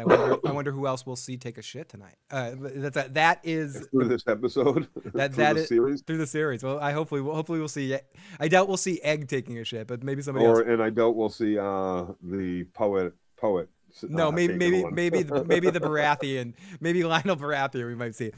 Dunk sees his girl as he heads out to talk to dude to be like, hey, the dude he's been trying to talk to all night. He's like, dude, you remember me? And guy's like, you have to vouch for me. And guy's like, no, I don't give a fuck. I don't know who the hell you are. And then we see a quick flashback to see the Dunk's not lying. And I like that flashback where it's like, we helped you. And we see the dude stabbed and bleeding all over the place. And Hell, Daryl, if they need a naked gimp running around fucking half dressed in leather, I'm their fucking man. yeah, I that's don't care which half either. yeah. Like I want an actual acting job. Like that's Joe. That's Right, Joe. like, That's a Joe job right there. I would love an actual acting job too, but having never done it since kindergarten or some shit. No, you starred in the Shit Buddy video. Oh, yeah, yep. That's a movie. That's Yep, a there movie. we go. Sure. If the Angry Video Game Nerd can call every one of his fucking reviews a movie, I'm calling that a fucking movie. Fuck it. Right. Fuck You know, that. hey, Fuck that exposure's shit. exposure. You've been exposed. So give me a roll as an extra. We should all do it. All do together. We'll Tried to get you. You almost got on The Walking Dead as an extra. 2 years in a row they called me, but my scheduling didn't work out. They didn't call me. 2 years in a row I got called for Dead City to be an extra, and I couldn't figure out the timing of it. They're It like, sucks. we can't explain another fat guy in the apocalypse. They're Sorry, like dirty. they're like Or the- they're like, you said too many disparaging things. I don't know if they saw me and they like you look exactly like a zombie. We don't even have to put any makeup. We'll just put you in situations. Oh, another dreadlocked guy? Come on now. Yeah. Like, no. I'm bummed. But I am glad because that would have mean we would have had to watch it. So we would have to review it if I was on it. We would have to be like, oh, we're gonna pick out where I am. There I am in the background, getting fucking like talked to by Negan. I one time I was gonna be a zombie. One time I was gonna be like a survivor cop or some shit like that. I forget what it was. I have the emails still. I could look them up. It said what I was gonna be in the two situations. But Yeah, I mean, no acting, but I've done a little professional modeling. No one wants. I was in a brochure for a medieval castle and armory in middle school, and I was also in one Were of you the Spencer Shield? Tunick's photos there, famous, 1,100 naked people. So not afraid to get naked. I've seen that photo, unfortunately. So with 1,100 other naked and people. Joe is very prominent in that photo. He's very prominent in that photo. Oh yeah, I can't even find it. I haven't looked. It's like playing Where's Waldo, dude. You're like, where's my peen? Okay, so Dunk runs into Egg again, who is cooking up some fish, and dude's like, oh, how the hell did you get here? Like, what the hell? And are you from Flea Bottom? Nope. He tells me he missed a tournament in King's Landing, and then they talk about Dunk living outside, and what about the rain? He goes, the tree protects me, but not good enough. They just have some fun. It leaks. It's just some fun dialogue between the two of them, and we find out that Dunk's real name is Duncan, and this is where we get our first mention of he names himself Duncan the Tall. Never heard of him. I thought, do you know of all the knights? Well, only the good ones. Joe mentioned this quote earlier tonight. You get to see that Egg is pretty quick. He's not a stupid little kid. No, because he also he made fish. He got the horses groomed. He would have popped the tent if he could have. Like all that shit, he did it on his own without being asked or told because he wants this job. Egg. Oh, egg. Sorry. I'm getting sad. This whole thing is making me think of. It's a better life than fucking like robbing stables and shit. Yeah. Which is possibly what he was at that inn doing. Fair. Yeah, absolutely. That's a fucking lie. So I was. That's a fucking lie, Joe. That's a fucking lie. So, please knight me. Yeah, knight us, David. Knight us. Okay, so we get into one of the best scenes of the episode, which is the last scene of the episode, even though it didn't end in sort of like a crazy Bran getting pushed out a window kind of moment, or even the end of House of the Dragon where you get sort of Rhaenyra being named, like the first episode where it really kind of ends in a big sort of, this ends in a much more slice of life kind of moment, which is way more indicative on what kind of story this is, which I like. This is, and what I like, a man laying down next to a little boy. Yeah, it's like a night at it's like a night at Neverland, Joe. It's a night at Neverland with Michael. It's just drinking some Jesus juice, sitting down by the fire in the bed with the boys. There's nothing wrong with that, right? It's just it is what it is, right? No, but it ends in this series feels very genuine to the story it's trying to tell. It's not. I said before this came out, we're going to see that dragon's paw fucking dagger somewhere in this fucking series. They're going to force it in there to combine all these. Of course. But I'm not sure. We might not see it. Granted, we'll probably see one of the people in the tournament with it on his waist, or is it some shit like that? We'll see it in passing. Hemorrhoids gotta hit the gym since it's 5 a.m. in London. Awesome, fun stream is on. Hemorrhoids hurts. It's always better when you're on the stream. Thank you, buddy, for joining us so fucking early in England, or late for you, whatever, or I guess early. You just got up super early. So we're glad to entertain you this morning a little bit and have an awesome day, my friend.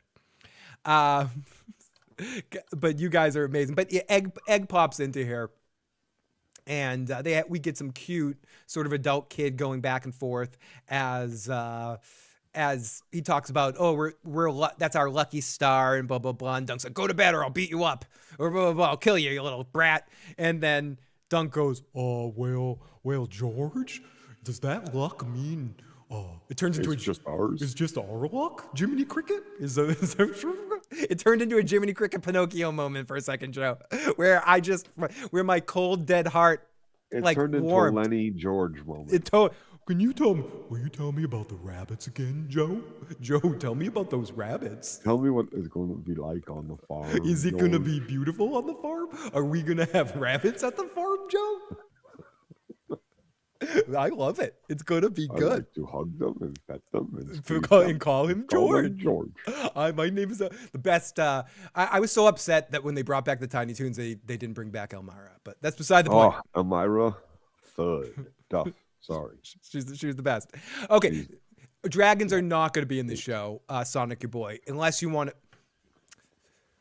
There are going to be Targaryens in the show, but it's after the dragons have died. So there's not going to be the creatures dragons, but there will be Targaryens in this tournament. That's a small spoiler, but not really. It's obvious there will be Targaryens in the show. We saw the dragon coin. There's fucking the dude in the bar is fucking. Even if I've never most likely a Targaryen. is most likely a fucking Targaryen. Like even if I don't know him, which I don't, there's most likely that dude's a fucking Targaryen. Yeah, and there'll be puppet dragons. So Joe, and that's the end of our first episode, and I very much liked it, and I'm excited for these 6 episodes, and I feel like the season's almost done. We only have 5 more episodes left. I know, that's sad. That is kind of sad. It is sad that we only have 5 30-minute episodes left, but I feel like they probably should have released 2 episodes tonight. Yes. Like I feel like that's the ticket with this sort Agreed. of stuff. Like release more than 1 episode in the first night to kind of give you a more of a feel, especially if it's a new series. And I think Apple does this usually they did it with Severance, they did it with Pluribus. Like they released the first 2 episodes in the first night. Daryl says, I really like this episode. Let's get in the live chat. Puppet Dragons, Duncan Egg, they will go far. I will lick your ear. When you wish upon On a star. makes no difference who you are. Okay, 10 of 10 to Sonic your boy. It was a nice change of tone. It was. Joe, so overall, you enjoyed this episode? I did. It's actually surprising, like it's not that you liked it. It's while I was watching it, I thought to myself that as well that you would probably be enjoying it as well. It's not crazy fast paced, but it's very intentional, and it cuts We'll up. get going because we're going to have a few episodes that are probably all action. Yep. It's the first. Or close to it. It's half of the first act. It's not even the first act. It's the first half of the first act. Let's see what people in the live chat are giving it. David gives it a 7 of 10 for the first half, 8.5 for the second half. Will we get a Game of Thrones opening theme next week? I'm gonna guess that this show will not be doing the Game of Thrones opening theme. I think that intro with the shit thing not only was poopy humor, not only was to show Dunk's place in this world, it also was to say this isn't your mama's Game of Thrones. It was almost like in the Ferris Bueller TV show. In the first episode, he brought out a cardboard cutout of Matthew Broderick's Ferris Bueller, and he cut him up with a chainsaw. That show sucked, but that's the moment to be like, this is something different. Yeah, this show is going to be a lot more lighthearted. There's going to be a lot more funny moments, and it's still going to be a lot more touching and heartwarming moments as well. And I don't think they're going to waste any screen time with a longer intro theme. I think they're going to go right into the episode, and you're going to just see the graphic go up. Each episode is just going to start. It should open up with the next episode. Open up with the Seinfeld scene. Dunkin' Egg, and then the fart sound. Yeah, they're also going with the shorter episodes so they can talk about it afterwards. And John Oliver's coming back, and they don't want to boot John Oliver. Right. So off to 11 o'clock. So it's like it's the 30-minute sort of situation. They're in a different time slot now. They're not in the prime time 9 o'clock on an HBO Sunday. They're in the 10 o'clock secondary spot, in the Veep spot. And David, it's definitely start out with Dunk doing his best stand-up routines. I'm so broke. To take my sword, please. He's coming all out. Instead of an opening theme, I want an opening of someone taking a shit. Every episode is another character taking a shit. That could be an interesting start to every episode. That would be a great start, wouldn't it, Stachi? Julia says 9 out of 10. It lost a points for the potty humor. Next, No, 9 out of 10 is correct because there's got to be room for better. But this was pretty close to, like, pilot episodes are never a 10 out of 10. That's a rare so thing, what would right? you be Like, giving it? I know we usually I'm don't. giving it a 9 out of 10. I 9 out like of 10? that. I like that. It's a 9 out of 10. Because it's what I expected. It could be longer. That's all I just, That's what she said to you I'm once. still hungry. Yeah. That's what she said a little bit. Yep. Well, a little bit. A little bit. Every time. Every time. Oh my goodness. Oh God. goodness. Excuse me. I gotta mute. Joe, take up. They never want more. They never want it to be any longer. Sorry to give you a Garth moment. I had a hippie things going down the right thing. So we're gonna start to wrap this up in the next few minutes. Thank you to everyone that joined us. If anyone wants to call in last minute, now is the time. 781-990-8509. We'll be on for about another 5 minutes or so if we don't get any phone calls. And we'll be back next week to talk about the next episode. We'll be back every episode after all 6 episodes to break down all of these and talk about them. And I'll also be back probably on Teflon TV sometime midweek with Tony to break down this episode with that crew over there. And hopefully we'll be able to get Bridge on this as well. I'm hungry too. I'm pretty hungry too. I haven't eaten since 3:00. So I'm hungry. I'm gonna throw some shit down my throat when I'm done here. That's what she said again. Okay, you don't have to worry. Get that shit, buddy. But we got our phone lines open if anyone has any questions or comments about the show. It's a tough show to sort of do too many predictions or theories, obviously, because we know generally, I think even if we don't remember beat for beat what happens, Joe, I think we both kind of know where this story from this particular short story is going. Like, at least I remember. I remember too. So I don't want to get into personal theories, but if anyone has any theories, throw them in the live chat. This show, Daryl says, this show is either for you or it isn't. That's just how it is going to be. And that's a question I kind of want to have. Generally speaking, do you think this show is going to get huge mainstream crossover appeal in the way Game of Thrones did, Joe? Or do you think it's going to be more for hardcore Song of Ice and Fire fans?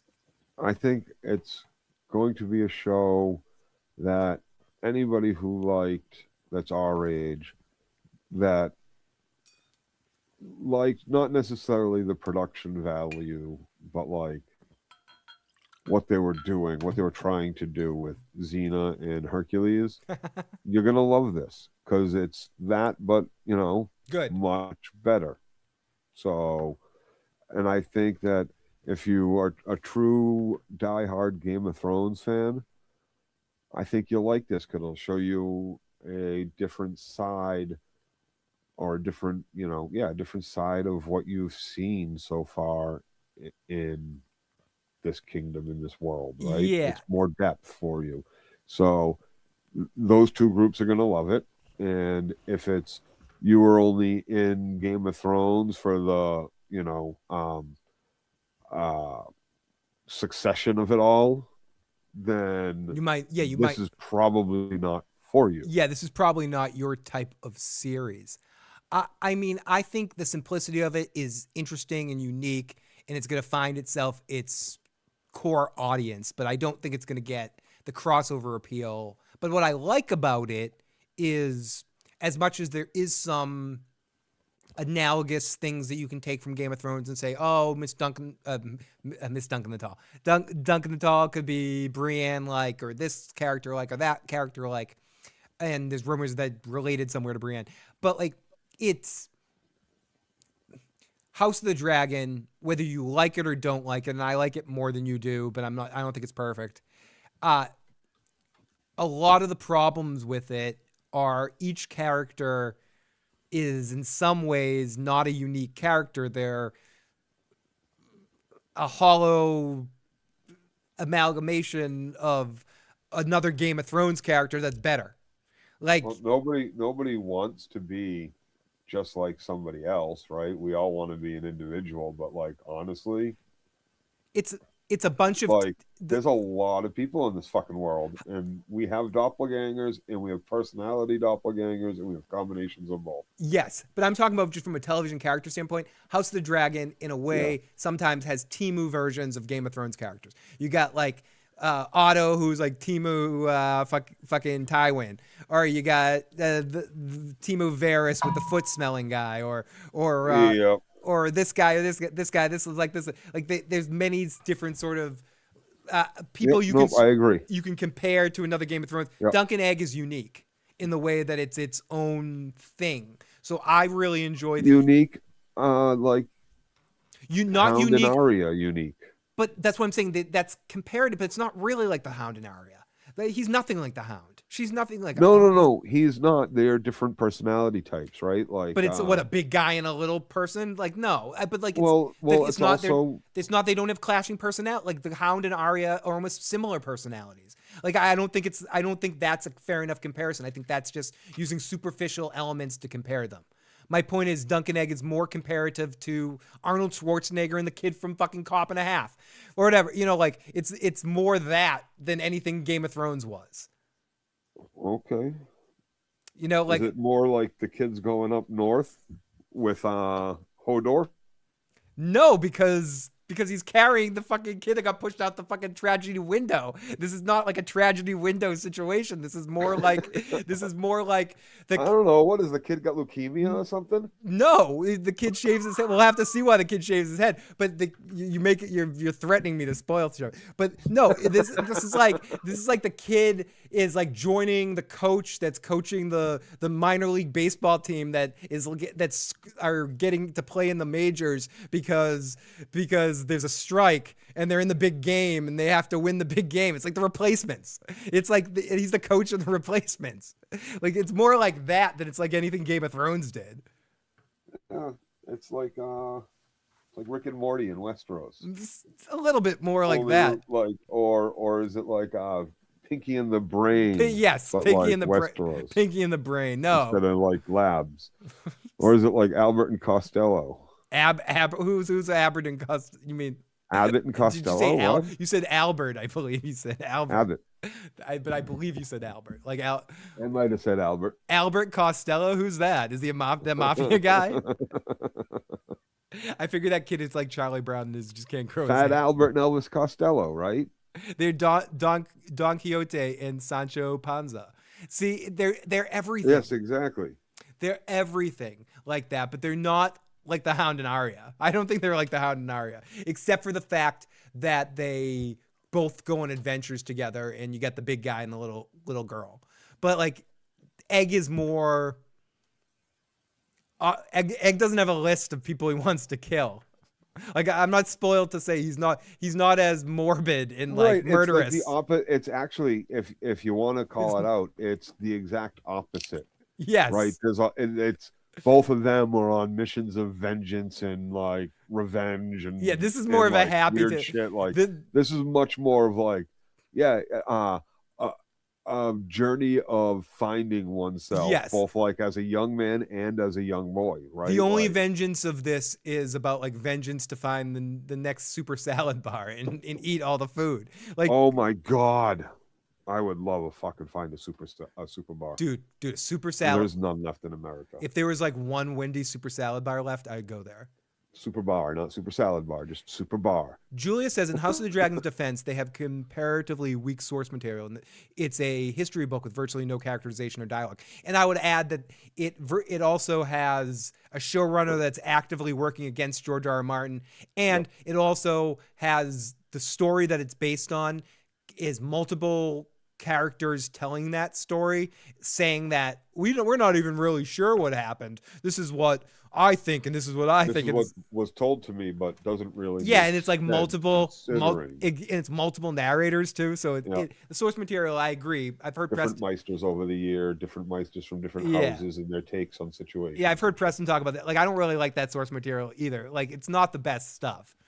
Yeah, I couldn't get into it at all. Like, I really tried and just couldn't. I kind of like it, but it's not great. I like it because I get off on the Dragon CG stuff, and I actually really like Damon, so it works for me. This is a journey of finding oneself and a place to belong. This is truly a story of the friends we made along the way. I'm reading that in David's sarcastic voice, the deadpan voice. It's the story of the friends we made along the way. The source He's material. making fun of me and what I Yeah, said. he totally is. Oh, I don't have to be so mean. Yeah. When the Why are you being mean to me about it? when David? I the didn't write comedian's it. mind Here, is, man. I know, it's like you pissed off the stand-up comic when you walked in. You gave him material. It's dangerous. You know, when you get like a genius comedian that can do impressions. You don't want to fuck with him. David put out a video where he'd be ragging on both of us in a second, doing both of us back and forth, like you fucking hippie bastard, you fucking bastard. Dropping every Yeah. Dude, like totally. Fuck shit, dude. But yeah. Anyways, but for the showrunner of House of Dragon, he isn't making the best story choices. No, he isn't. But that's beside the point. We have plenty of time to talk about House of the Dragon. I will be covering House of the Dragon again, and it's coming back this year. So we're double fisting Westeros this year, Joe. I know, David. I know. I was trying to be like Dunk to the working women. Trust me, it takes a lot to hurt Joe's feelings. We've tried. It's not easy. It's not easy. Has anyone? No, Jen Hack. We're not. Shush. We won't talk about this. No, I haven't checked it out, and I must. I haven't, but I can't wait to. I really. You're can't. actually you're excited to watch that. I'm not. I like Holly Hunter, and if you watch it and you tell me to watch it, I'll watch it. I know you're a big Star Trek fan. I am, but I hate New Trek. See, I did not hate Strange Worlds. I like Strange Worlds. I like part of season 1. Season 2 got a little too something for me. I like Strange Worlds. It's too fake happy for me. So I don't know what I'm talking about. But I hate Discovery. I hate Picard seasons 1 and season 2. Season 3 got me member buried enough that I enjoyed it. See, I love short track, Lower Decks. Lower Decks is fucking great. But so here's the thing, like Jack Quaid is amazing. He's the best everything Nepo. you just said, I'm with you on. Jack Quaid is the best Everything Nepo baby working. Yeah, and there was that. Yeah, I'm with you on everything you just said, but I'm Section 31 was trash. Yep, I agree. I'm looking forward to watching it though. Like I'm still gonna check it out. Unlike you want to put out some new Walking Dead shit. Guess what? Aren't they coming out with like a new beginning? But Joe, be honest with me.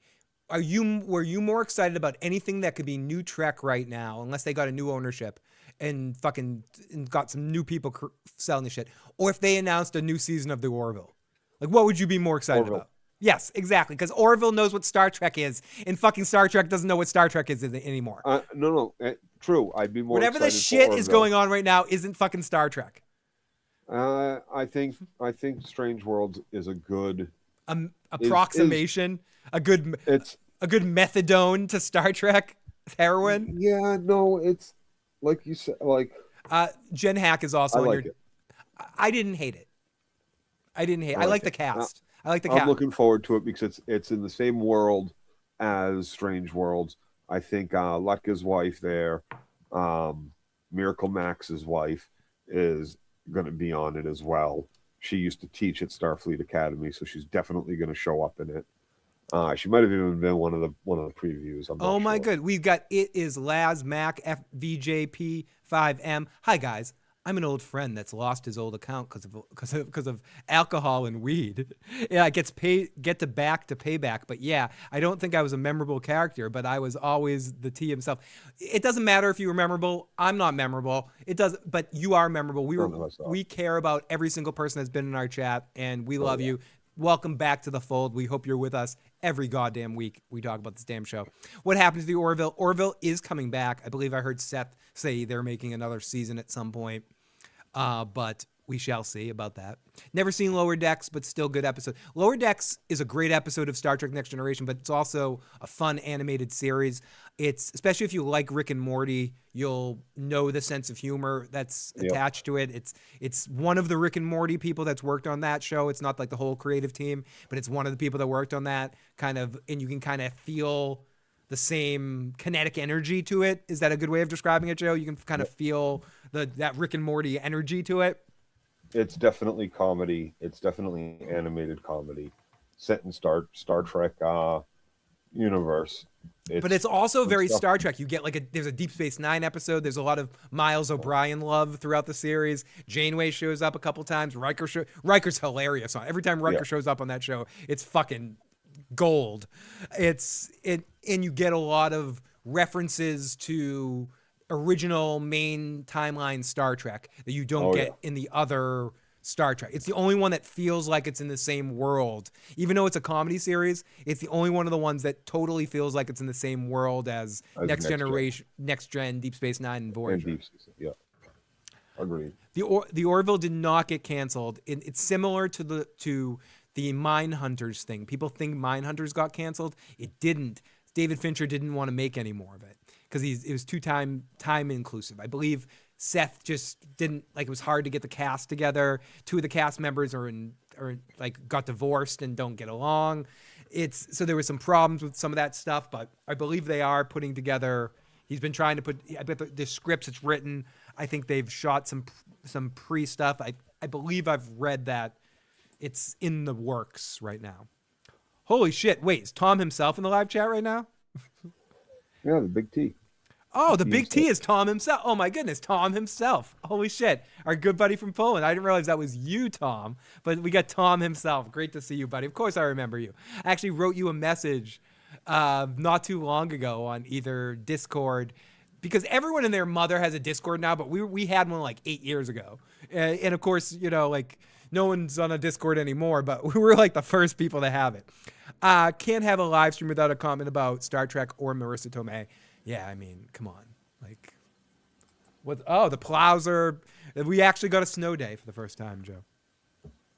But we got the amazing Tom himself in the live chat. The return of Tom. See, I was about to end things, but it's hard to end things where we love Tom. What time? Okay, we got 5 more minutes here, everybody. 5 more minutes, so we can 10 more minutes. We've been on for 1:49. We'll end exactly 2 hours here. And Joe will get to his dinner because I know. So it's your time to put in some calls. And also, anything you guys want to ask us about is right now. We'll end the show. We can talk about Dunk and Egg, or if you want to ask us about something else, feel free to point us in any direction you want to. Orville, and we're talking about Star Trek anyway. Orville was more Star Trek than anything has been Star Trek in ages. I agree. It's the most Star Trek since probably Voyager. I mean, Enterprise was a little Star Trek-y, but... You watching Fallout? I haven't, but I hear it's really good. Oh, I love it. So Macaulay Culkin's in this season, right? Or he was in this season? Yes, he was. Is he a big character, or was he just a cameo? Just a cameo so far. Maybe he'll make another appearance. But, yeah, he's in it. Why you laugh? Is it a shitty appearance? Is it No, there's a lot of... There's some good cameos, good episode cameos. I'm enjoying this season as much as I did last season. So. Oh, okay. So Joe, I know you don't like Pluribus, and I don't want to make this an opportunity for you to shit on it, but what? I don't even know how to frame this question in a way that's going to make you the most pissed off, but. What's more ridiculous to you? Because I have the answer to me. One of the most ridiculous things I've seen in recent years, and the thing that's finally got me to the point of being the Emmys are the most worthless pile of dog shit I've ever seen in my life, is Emmys, Golden Globes, all of them. But Ray Seahorn, you may not like Pluribus or like Pluribus, but you can't deny that her performance as an actress is very good. And she's a great actress, and she deserves. And you're not surprised to hear that she was nominated for an Emmy, right? It doesn't surprise you, right? Even though you hate the show, it doesn't surprise you that she was nominated. Yes, but But fair enough. I just want to ask the whole question, and then feel free to bitch about both things. Yeah. How much does it surprise you or to know, and because it pisses me off and surprises me, that Bella fucking Ramsey was also nominated for Best Fucking Actress for the most recent season of the fucking Last of Us? Isn't that way more fucking stupid ridiculous? What the actual goddamn hell? I'm sorry, it's an embarrassment to Helen Mirren. That season won awards.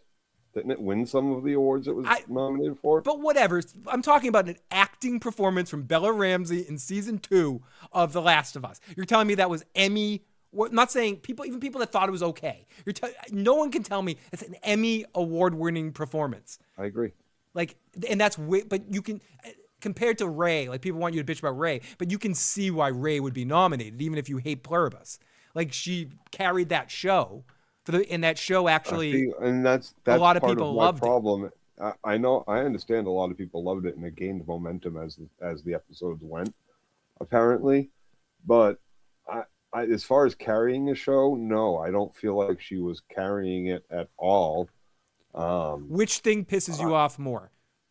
Bella Ramsey being nominated at all. I forget who the other nominations were that she went up against. Helen Mirren, I believe, for Mobland. Who should win? And someone else too. But like, yeah, I get zero credence in any of these award shows whatsoever. Once you know that, like, it's all about, they all know who the judges are.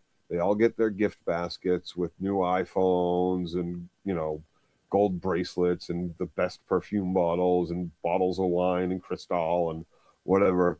In bribe attempts, the bribes have got Joe. I know you're not ridiculous. I know you're not as high on BoJack as I know you're not as high on BoJack as I am, and haven't even watched the whole series. There's a whole season dedicated to BoJack winning an award, and they go into like everything you need to do to win the awards and shit like that, and all the ass kicking. And like, it's not even about the best performance. It's about how well you lick the ass during of the people voting in that cycle. And like, when you have something that's as good of quality to be in the conversation, then it's not about what actually is the best of the group. It's about which of the group licks the most ass. Yep. Dan Bella Ramsey next. Helen must be laughing. The award shows don't mean nothing. VF Warlord in the live motherfucking chat. Walking David, Bella Ramsey isn't the best actress in anything. Not sorry. Have you guys watched Interview with the Vampire? Did you like it? Would you consider covering it when the new season starts? I would consider covering it when the new season starts because I think it's one of the best shows on TV that no one's talking about, especially season 1. I don't know if you've ever watched it, Joe. The Interview with the Vampire series is underrated. Grey Worm, the guy who plays Grey Worm, plays for the movie people, the Brad Pitt part, and he shows me another layer. I did not know he could act this well. Yeah, I caught myself watching it one night, and I was like, "Oh, this is kind of good. What is it?" And then I realized it was an Interview with a Vampire, and I haven't watched it again. Yeah, and you got all douchey on it, but it's actually really good. No, I didn't get all douchey on it because I actually happen to really like that movie, but like, I'm not big into vampire shit to begin with. A lot of times, it's not bad, but it's not awesome. It's a really great show. I do want to check out the show, especially season 1. Season 2 is pretty good, and the guy who plays Lestat is way better at that part than Tom Cruise.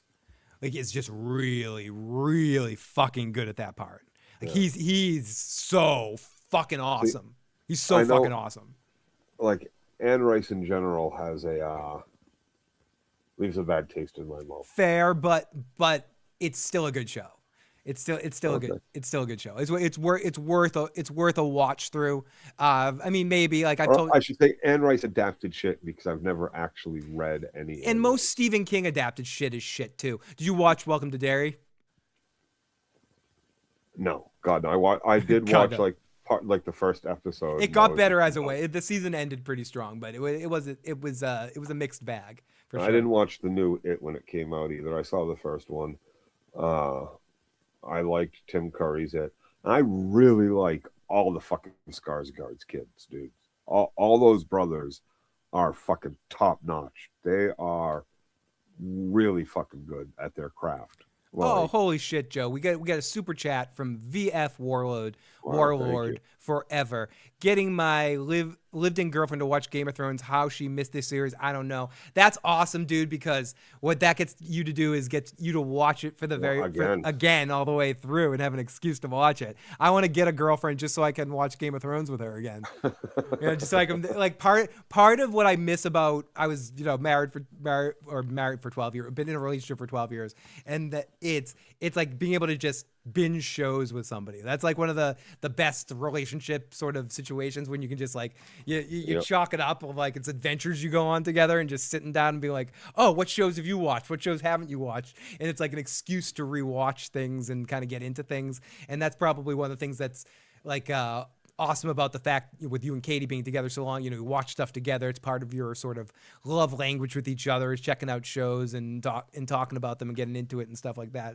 It's awesome. It's definitely, people might think that's stupid, but I think it's one of the benefits of being in relationships. We do rewatches of our favorite shows. Like every 2 or 3 years, we'll go back and watch like a full run of whatever our favorite shows were. That, like for her, I'll have already watched a lot of these shows again. Yeah, no, too. If it wasn't for other people, sometimes I'll watch the same 5 shows over and over again. Iron Throne says Drywall is better than Tom Cruise. I think Tom Cruise is good in a few things, but he's one of good at running. He's one of the most overrated actors of all time, but I do think he has a few really good performances. I think he's good in A Few Good Men. I think he's good in. I think Jerry Maguire is a good performance. I think. Didn't you love his like Vanilla Sky? Vanilla Sky, I really like Vanilla Sky. Born on the 4th of July, I think is a really good performance. Yeah, really good movie. But I think most of his bigger hits are kind of. Cocktail, everybody loved that. Everybody it's a joke of a movie. It's a fucking Gun. What do you call it? It's a really amazing performance. The pool movie with the Color of Money. Color of Money is a great performance by him. But like Maverick is shit. Like who gives a fuck? Top Gun's who gives a fuck? Mavericks who gives. All of his Mission Impossible. Movies, who gives a fuck? Yeah. Cash. Fucking cha-ching. Yeah, totally. There's no fucking give a shit about it, but it's just I don't have to do anything but fucking this stunt shit all over the world. Like fucking sign me up. Done. Yeah. No need to like go for Emmy-winning drama roles. But it's weird that he's our last true movie star. It's weird that he's one of the last like true big movie star bankable like personality things like that. There's still a few of them. There's a good handful out there. There's like him, like Clooney. Clooney hasn't made a movie in how many years? He just made one. Yeah, in the first one, Sandler. First one, yeah, with Adam Sandler. The first one, he's out of the game. Yeah, you're 20 years too late. No, Clooney's out of the game. Brad Pitt's doing television movies, doing straight to Netflix movies. Leonardo DiCaprio, I guess, is still a movie star. Yeah. Well, I mean, Denzel's still a movie star. Going to the box office. Not as many. I mean, realistically, way less people are just streaming shit. Yeah, I mean, my 65-inch TV, your 90-inch TV. Who the fuck needs to go to? I know, but like, 55. Who the fuck needs to go to a movie theater? Don't you remember you made fun of me because I didn't get the 60? I got the 55. You're like, why didn't you? You're like, why the fuck would you get the? Why would you get the 50? Why would you just upgrade $50 more and get the fucking poor dunk over there 65 one? You're ragging on my TV because I need Joe to help me carry anything. So I'm like, Joe, I need your help to carry the TV. And he's like, dude, why didn't you get the bigger one? Like, this is too small. What the fuck? What's wrong with you? Always get the bigger one. We got the amazing AK. I'm trying to wrap this up, but we keep getting old friends popping on in that we haven't seen in a while, and that's what happens on premiere night. Obviously, we'll be a little bit more succinct. Legend's a good movie. Legend's a good movie. But what I'm saying, like, I'm not saying he's not good. Got me. Joe, I'm not saying Tom Cruise isn't good. Our conversation or the argument here is he the most overrated actor of all time? And I think no. Who's the most overrated actor of all time for you? Are you kidding me? I'm curious. Like I'm gonna say. Are you kidding me? I'm gonna say. We had a whole podcast about this. Who is it? Oh, Anthony Hopkins? No. Who do you think is the most overrated actor of all time? I'm a little drunk. I'm not gonna. Raising Las Vegas. Oh, Nick. Yes. But Mr. Cage. But Nick's too much of a joke. Half the world thinks Nick's a joke anyway. Now, after like his like run of like 1,000 movies because he went bankrupt, but like I always thought, and he was like, oh, the best, Moonstruck. Oh, he's so good. Oh, Loner Incognito. Yes, we are. Oh my God. Like, no, he sucks. He's horrible. Loner Incognito knew we were talking about. Every movie he's in. Our old friend, we got another old friend popping in the live chat, Loner Incognito. So your most overrated actor of all time is Nick Cage. So, but I think that's a. I think it's a weak. I think there's a weak pick. Oh well, if Well, listen, now, well now, partner. partner, well there, Joe. What are you trying to say about Get me? on up there, little pony. Keanu is a good damn pick. Keanu, I think He's people have love changed. his shit, but They love him because he's such an awesome dude. Because he really seems like he's a genuinely awesome dude. dude, but he's a shitty actor. He's Yep, shitty. agreed. Like he's So I recently saw like a TikTok reel, Instagram reel, or whatever of the auditions for Bill and Ted, and the different actors sitting down to read together about naming their getting Eddie Van Halen on board, Yep. and how they need T-shirts and shit, and like the back and forths between the different Bills and the different Bill Teds that are Ted. auditioning. And I tell you what, no joke, when you watch these, they are the best. They Bill are and Ted no, of they the they bunch. totally are. Hands fucking down. That's his best part because he feeds into it's him more as a personality. Tom asks, 2019 was the good old days. I went from the Brotherhoods without banners to the Faceless Men. Do you still talk with Analysis of Thrones? I love that dude. Every once in a while he'll pop his head in, but I haven't talked to him in a while. Lots of love to Analysis of Thrones. Sometimes he'll pop in the Discord group here and there. And yes, it was a lot of fun. 2019, it's right before everything sort of, changed, but our final season of game and all that sort of stuff. So right before I got divorced and moved and like everything sort of vibed and changed in 2020. But it's amazing to kind of be back here and talking to you guys about another Game of Thrones series. And we're going to be talking about 2 this year. And if you're finding yourself back here for the first time in a long time, make sure you subscribe and you're following for all this sort of stuff. And it just shows how fucked up the YouTube algorithm is. That some of you guys are probably just notified for the very first time in years that we're going live because it's a Game of Thrones show. So it's like people are like, oh, Phil's live again. Holy shit, for the first time. And it's because of the way YouTube works nowadays. But it's great to see so many of our old friends popping on in and out tonight, Joe. We're gonna be here on Sundays. Every single week. Risky Business is another one. I really like a lot of Tom Cruise's performances. I just think for the movie star credit he gets, his talent doesn't equate the paycheck that he gets for his performances. Face Off was amazing. I think Joe just doesn't enjoy joy. Like Joe just sometimes ridiculous. So two worst. But I'll take my face off. Travolta too, horrible. As much as you hate Travolta, Grease is your favorite musical. Yep. So you got a little like weirdness in there, Joe. Great songs. It's got Olivia Newton-John. Come on now.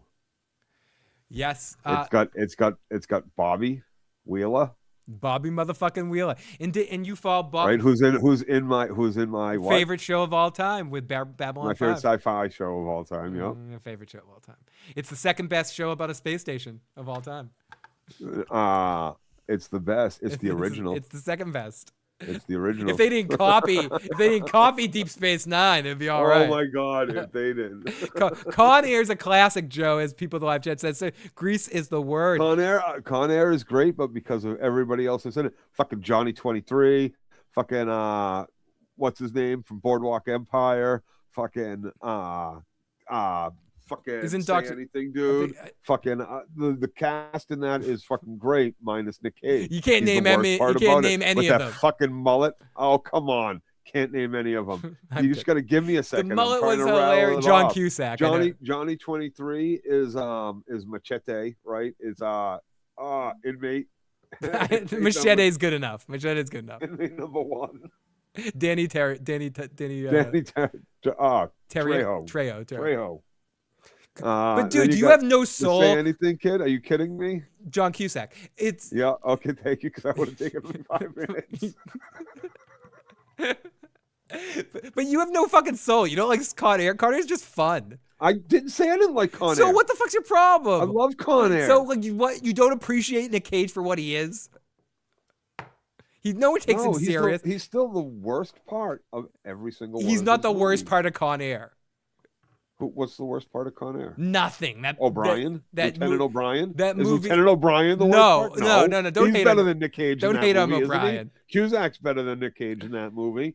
Fucking Nick Cage is Trejo's about better. to, as Loner Incognito says in the live Malkovich chat. is better. I'm- It's such an ensemble in that. It can't be So bad. why can't he just cannot be drag part it of the down. ensemble? His mullet is the best part of the movie. He does not drag the movie down. Nick That's what I'm saying. Cage is play- He doesn't do bad enough to kill the movies he's in.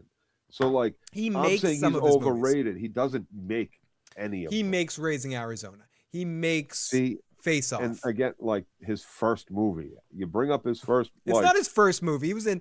He was in. oh yeah, Peggy, Fast Times at Ridgemont High too. Peggy Sue Got Married. He was in before Raising Arizona. I'm sure. Yeah, I think with Peggy Kim Sue. Basinger, No, with Kathleen Turner. Kathleen Turner. That's right. Good movie. Underrated movie. Yeah. Good time travel movie. Or Mr. Destiny movie, however you want to talk about it. Anyways, Nick Cage is playing John Madden in a new Raiders movie. I know. I saw. It's good. It's amazing. He looks amazing, dude. He looks fucking incredible. And you got Christian Bale playing Art Shell. It's gonna be that movie's gonna be an underrated fucking gem. Anyways, I've kept Joe too long. Everyone, Joe and I will be back next week. If you're joining us here, we hope you join us again next week. We'll be back.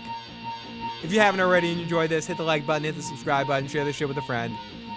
If you see Joe and I in the street, throw a rock at our head that says I love you on it.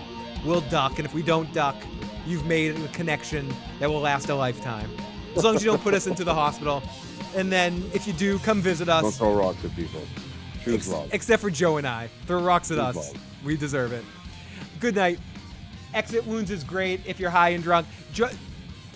Tom himself, come back, motherfucker. Now that you're back on here, you better not disappear. Oh yeah. Daryl says awesome stream. Awesome live chat. You guys made this stream tonight. Joe and I sucked tonight. You guys in the live chat were amazing. AK says about time I sub to her fucking all. About time everyone in the live chat subs to AK's all. Yeah.